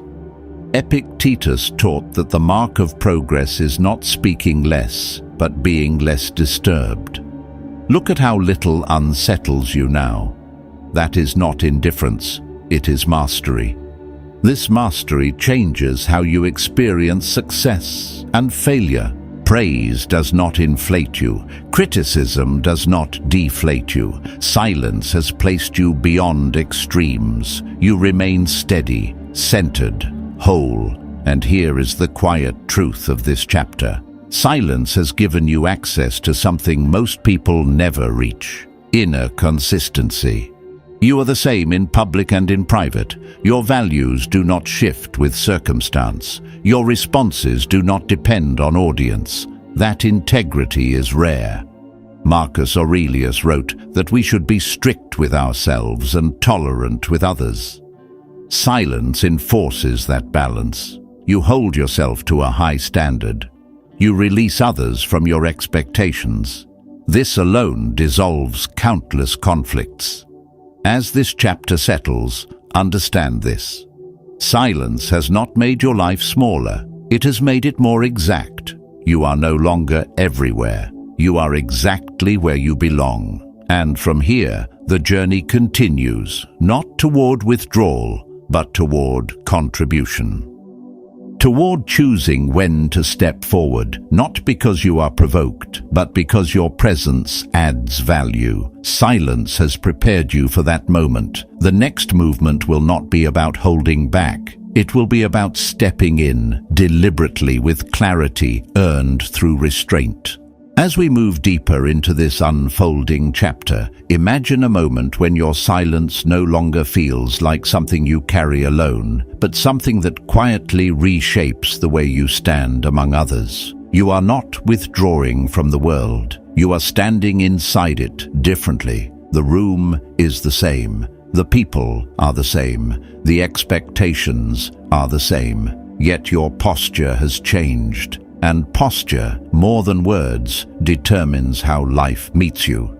Now picture a familiar scene, a conversation where opinions usually collide, a setting where people rush to speak, to assert, to be seen.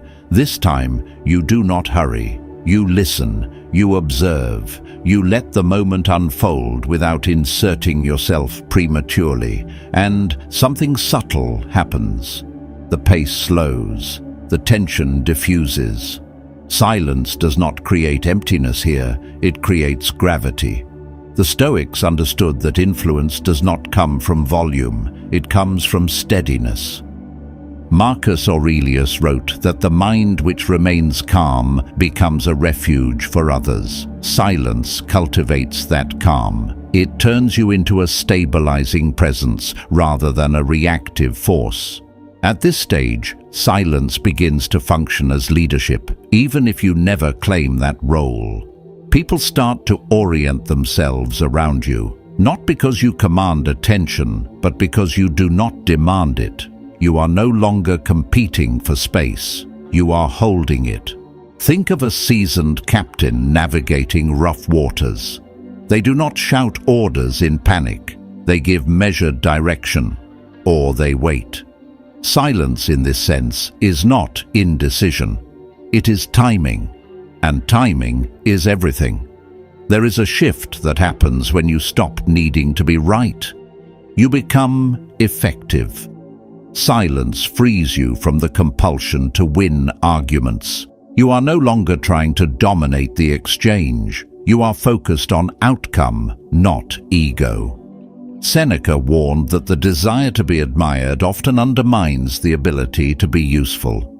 Silence redirects you toward usefulness. You may notice that conflicts now resolve around you rather than through you. Disagreements soften. Conversations recalibrate, not because you intervene, but because your presence changes the temperature of the room. This is not mysticism. It is human nature responding to coherence. Epictetus taught that we should first learn to rule ourselves before attempting to engage others. Silence proves that you have done that work. You are not pulled into every emotional current. You remain centered, and that center becomes a reference point. There is a story that often appears here. Someone challenges you openly. It tests you, perhaps with sarcasm, perhaps with provocation. In the past, you would have responded quickly, sharply. Now you pause, you consider, and sometimes you say nothing. The moment passes. The challenge loses its power. Silence has disarmed it. Notice how different this feels from avoidance. You are not shrinking. You are standing your ground without escalation. That is strength refined. The Stoics believed that the highest form of victory is to leave no contest behind. Silence accomplishes this. You do not defeat others. You dissolve the need to fight them. This is also where respect begins to change shape. It is no longer demanded or negotiated. It is inferred. People sense when you are not easily shaken. They recognize when access to you is not automatic. Silence establishes that boundary without confrontation. Think of how often people overshare to secure belonging. Silence releases you from that instinct. You are no longer explaining yourself into acceptance. You are allowing connection to arise naturally or not at all. This filters your environment. What remains is cleaner, calmer, more aligned. Marcus Aurelius reminded himself to act with justice, not drama. Silence enables justice. It keeps you focused on what is right rather than what is loud. When you do speak now, it is because the moment requires clarity, not because your ego requires expression. There is also a deeper ethical dimension here. Silence trains you to listen more carefully. You notice subtleties others miss, shifts in tone, changes in behavior, unspoken tensions. This awareness allows you to respond with precision when response is needed. You are no longer blind to context. Seneca wrote that wisdom often speaks last. Silence earns you that position. You do not rush to conclusions. You allow information to settle. When you finally engage, your words land differently. They carry weight because they are rare. This changes how people remember you. Not as someone who filled every space with opinion, but as someone whose presence brought order. That memory lasts longer than any argument won. There is also humility here. Silence reminds you that not every moment requires your input. Not every problem is yours to solve. This humility is not weakness. It is discipline. You conserve energy for what matters. At this stage, silence becomes a moral choice. You choose not to inflame, not to escalate, not to add noise to an already crowded world. Marcus Aurelius wrote that the best way to live is to be useful without being noisy. Silence aligns you with that ideal. You may also notice a change in how you handle responsibility. You no longer seek control through micromanagement. You trust processes. You trust people. You intervene only when necessary. Silence has taught you restraint, and restraint builds trust. Think of a mentor who guides without dominating. They speak sparingly. They listen deeply. Their influence is felt, not forced. Silence places you in that role, naturally. This is where silence begins to create legacy. Not in grand gestures, but in patterns. The way you handle disagreement, the way you carry authority, the way you model calm under pressure. These behaviors ripple outward. Epictetus taught that character is revealed in small moments. Silence sharpens those moments. You are aware of how you show up. You are intentional about when you engage. That awareness compounds over time. And here is the quiet truth. Silence has not made you less visible. It has made you unmistakable. When you speak, people listen. When you act, people notice. Because you do not exhaust attention with constant output. There is also a freedom here. You are no longer managing how you are perceived. You are living in alignment with principle. That alignment simplifies everything. As this chapter settles, recognize what has shifted. Silence is no longer something you use. It is something you embody. It guides how you lead, how you respond, how you coexist with others. And from here, the path opens toward contribution of a higher order. Not louder, not busier, but clearer, more deliberate, more grounded. The next movement will not ask you to retreat further. It will ask you to step forward with restraint intact, carrying silence not as armor, but as authority. As we move further into this unfolding chapter, imagine a moment when the silence you've cultivated begins to reveal an unexpected gift, not just calm, but direction. You are no longer standing still, protecting yourself from noise. You are moving, quietly, intentionally. And for the first time, you feel the difference between drifting away from chaos and walking toward purpose. Now imagine looking at your life as it is today, not through regret or ambition, but through responsibility. Not responsibility to others' expectations, but to your own potential. Silence has cleared the static long enough for you to hear something deeper. A question that does not shout, but persists. What is this strength for? The Stoics believed that self-command was never an end in itself. Marcus Aurelius wrote, not to withdraw from the world, but to return to it with clarity. Silence trains you to do exactly that. It does not remove you from life. It prepares you to participate without losing yourself. There is a shift that happens here, subtle but decisive. You stop measuring progress by how much peace you protect and begin measuring it by how much good you can do without disturbing that peace.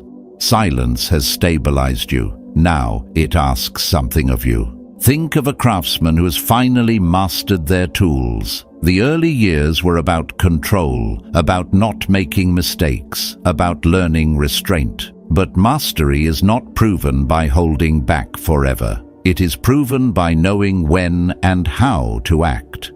Silence has given you that discernment. At this stage, you begin to notice opportunities that once passed you by. Not louder opportunities, quieter ones. Moments where your presence could steady a situation, where your words, chosen carefully, could clarify confusion, where your example could guide without instruction. Silence has refined your timing. The Stoics spoke often about service, not as sacrifice, but as alignment with nature. Epictetus reminded us that we are born not for ourselves alone, but as parts of a greater whole. Silence does not isolate you from that whole. It integrates you into it more intelligently. There is a story that often appears here. Someone seeks your opinion. Not because you are the loudest voice, but because you are the calmest one. They sense that you will not react impulsively, that you will not escalate emotion, that you will consider what matters. Silence has built that reputation without you ever announcing it. Notice how different this feels from the past. You are not trying to be helpful to feel needed. You are helpful because you are steady. There is no urgency in it, no need for recognition. Just contribution. Seneca warned that people often confuse busyness with usefulness. Silence has freed you from that illusion. You no longer rush to insert yourself into every situation. You choose carefully where your energy belongs. And where you choose to show up, you show up fully. This is also where boundaries deepen rather than harden. You are not saying no out of resentment. You are saying yes with precision. Silence has taught you that every yes carries weight. You offer it where it counts. Think about how this changes your work, your relationships, your daily decisions. You are no longer reacting to demands. You are responding to values. That shift transforms effort into purpose. Marcus Aurelius wrote that a person should do what is in front of them with sincerity and composure. Silence cultivates that composure. You are present with what you are doing, not distracted by what you are avoiding. That presence makes your actions cleaner, more effective. There is also a quiet courage that emerges here. The courage to step forward without armor. You are no longer defensive. You are grounded. Silence has removed the need to prove strength. You simply apply it. You may notice that when you do speak now, it is often shorter than before, clearer, less emotional, more grounded in principle. People may listen more closely, or they may resist. Either way, your intent is steady. You are not attached to reaction. Epictetus taught that we should act according to what is right, not according to what will be praised. Silence has trained you for that discipline. You are no longer swayed by approval or criticism. You are guided by alignment. This stage also reveals a deeper form of leadership, not positional, not formal, but moral. Others begin to look to you not for answers, but for example. How you remain composed under pressure, how you speak without excess, how you choose not to engage in unnecessary conflict. These things teach more than instruction ever could. Silence has also sharpened your sense of consequence. You see more clearly how small actions ripple outward, how words can inflame or calm, how presence can stabilize or unsettle. You choose accordingly. There is humility here too. You recognize that you do not need to fix everything, that some problems resolve best when left alone. That restraint can be more effective than intervention. Marcus Aurelius reminded himself that nature handles many things without our interference. Silence helps you trust that process. And yet, when action is required, you do not hesitate. Silence has not made you passive, it has made you decisive. You know when the moment calls for engagement, and when it does, you step in without noise, without drama, without self-doubt. This balance is rare. Many people swing between avoidance and over-involvement. Silence has taught you to stand in the middle, to be present without being consumed, to contribute without losing yourself. Consider how this reshapes your sense of identity. You are no longer defined by reaction, by conflict, by what you oppose. You are defined by what you build, by what you support, by the standards you live by consistently.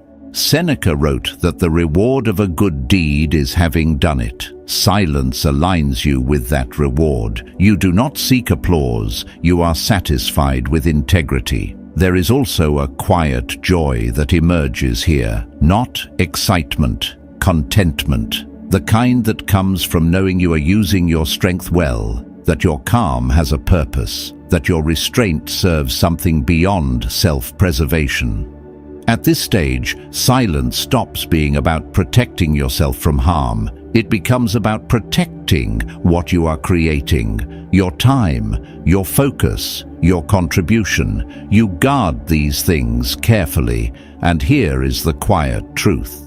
Silence has not removed you from the world. It has positioned you to engage with it wisely.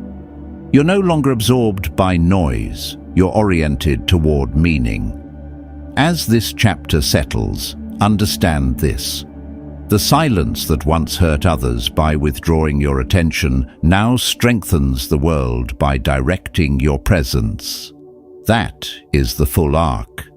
From reaction to resolve.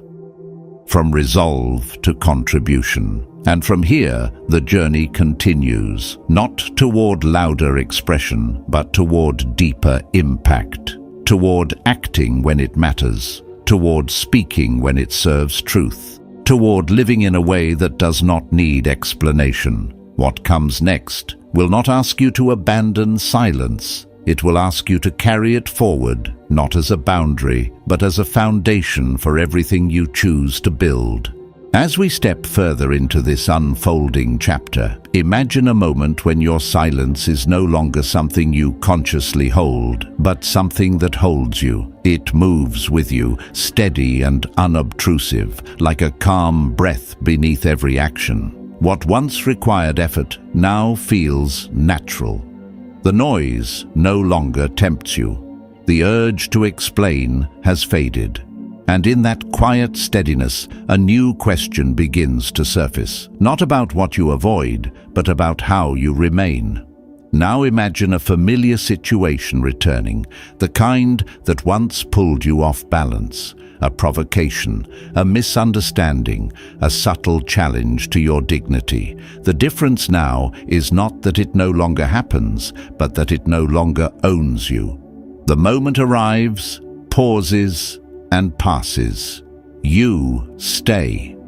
This is where silence reveals its final refinement, not as withdrawal, but as composure under repetition. The Stoics understood that true discipline is revealed not in rare trials, but in daily recurrence.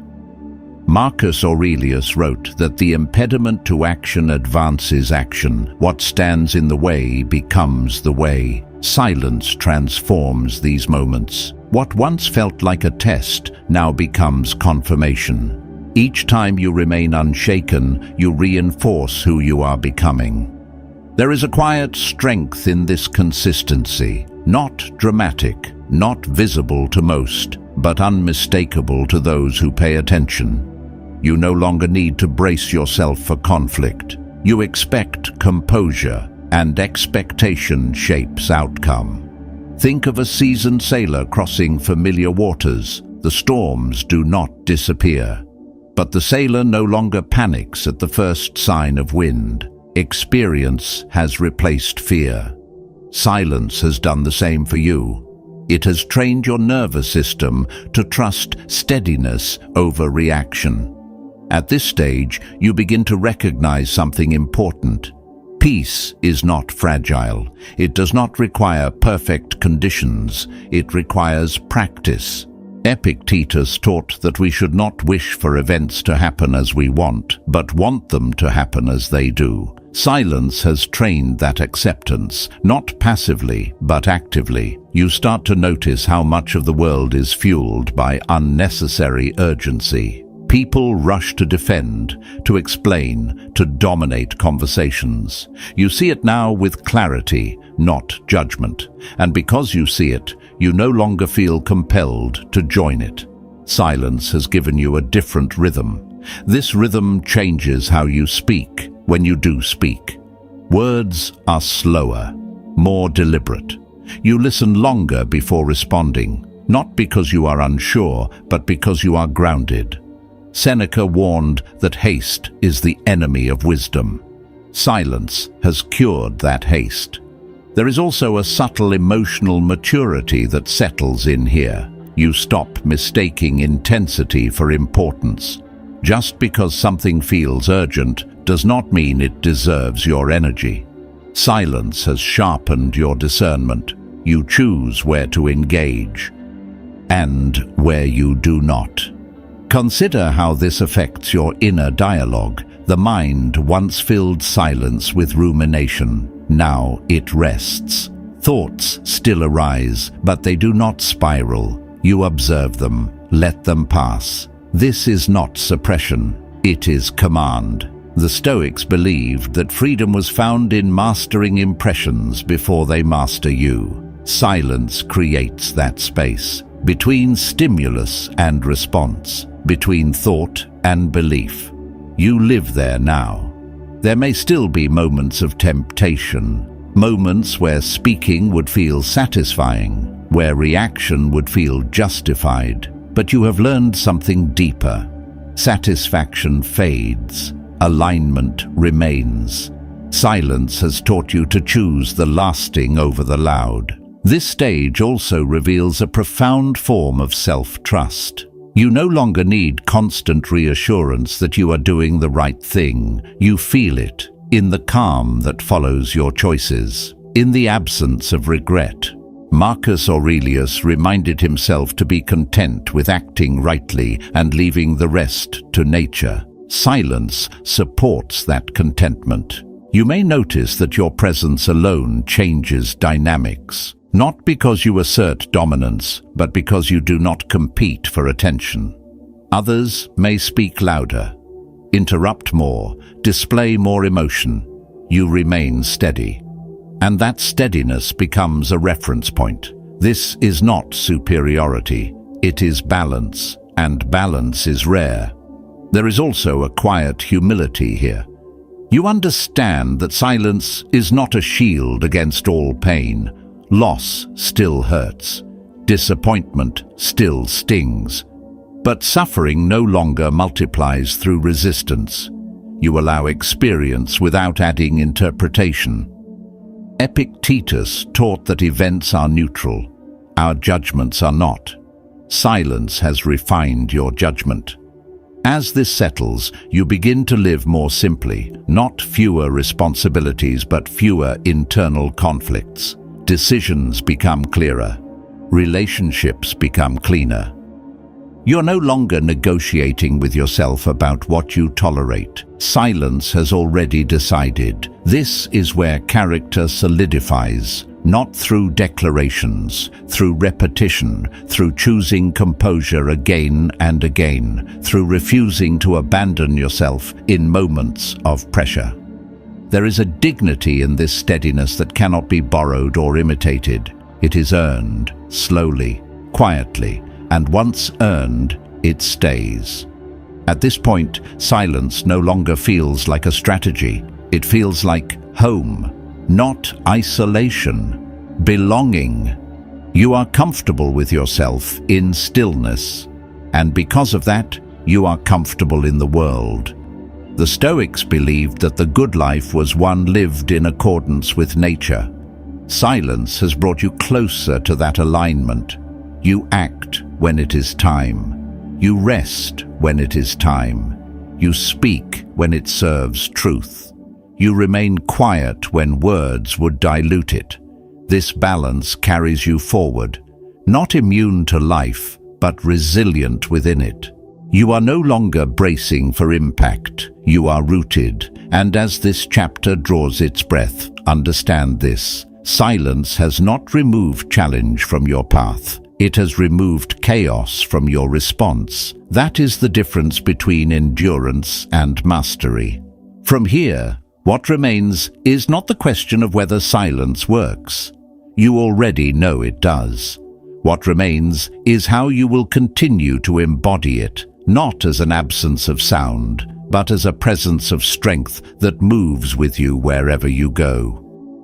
As we step into what comes next, imagine a quiet evening when the world has slowed enough for you to hear your own footsteps again, steady and unhurried, echoing down a path you once doubted you could walk alone. There is no tension in your chest now, no urgency to prove.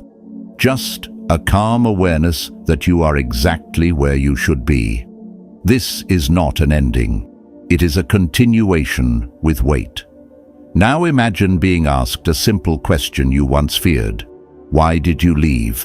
Why did you stop explaining? Why did you not fight harder? The question hangs in the air, not as an accusation, but as an invitation to revisit the old reflex. And for the first time, you feel no pull to answer it. Not because you are hiding, but because the answer no longer matters. Silence here is not avoidance, it is completion. The Stoics believed that a life well lived does not require constant narration. Marcus Aurelius reminded himself that the fruit of action lies in the action itself. You have already acted. You chose restraint over reaction. You chose alignment over approval. And that choice has matured into something quiet and unshakable. Think back to the person you were at the beginning of this journey, the one who measured peace by external response, the one who felt incomplete without acknowledgement. That version is not wrong. It was simply early. Growth does not condemn the past, it outgrows it. And silence was the soil that allowed that growth to happen without interference. At this stage, you begin to notice how little explanation is actually required in life. Most people do not listen to understand, they listen to respond. Silence frees you from that cycle. You no longer feel responsible for correcting every misunderstanding. Seneca warned that trying to satisfy the opinions of others is a never-ending task. Silence ends that labor. There is a story often overlooked in Stoic teaching, the quiet dignity of the person who no longer needs the last word. Not because they lack words, but because they value peace more than victory. You embody that now. Arguments lose their appeal. Debates feel optional. You are not retreating. You are conserving what matters. This is also where forgiveness takes on a different meaning. Not forgiveness as reconciliation. Not forgiveness as forgetting, but forgiveness as release. You stop carrying the need for others to arrive at the same conclusions you did. Their timeline is no longer your concern. Epictetus taught that if you wish to improve, you must be content to be thought foolish and stupid. Silence accepts that cost without resentment. There is a surprising lightness that follows. You move through situations without rehearsing responses, without bracing for impact. The mind that once anticipated conflict now observes with curiosity. What will happen if I remain calm? And each time you do, the answer is the same. Nothing you cannot handle. Consider how this affects your sense of identity.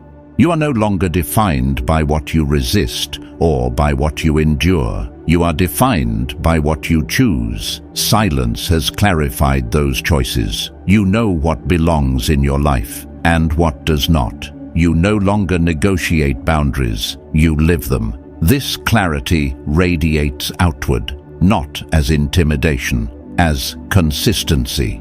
People learn how to approach you by how you remain. They sense that emotional games do not land, that urgency does not move you. That respect is the only currency accepted here. You did not demand it, you modeled it. The Stoics spoke often about inner citadels, places within the mind that cannot be breached by circumstance. Silence has helped you build that structure, brick by brick, moment by moment.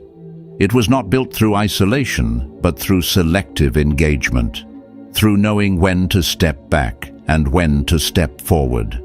There may still be moments of nostalgia, moments when the past knocks softly. Silence does not erase memory, it reframes it.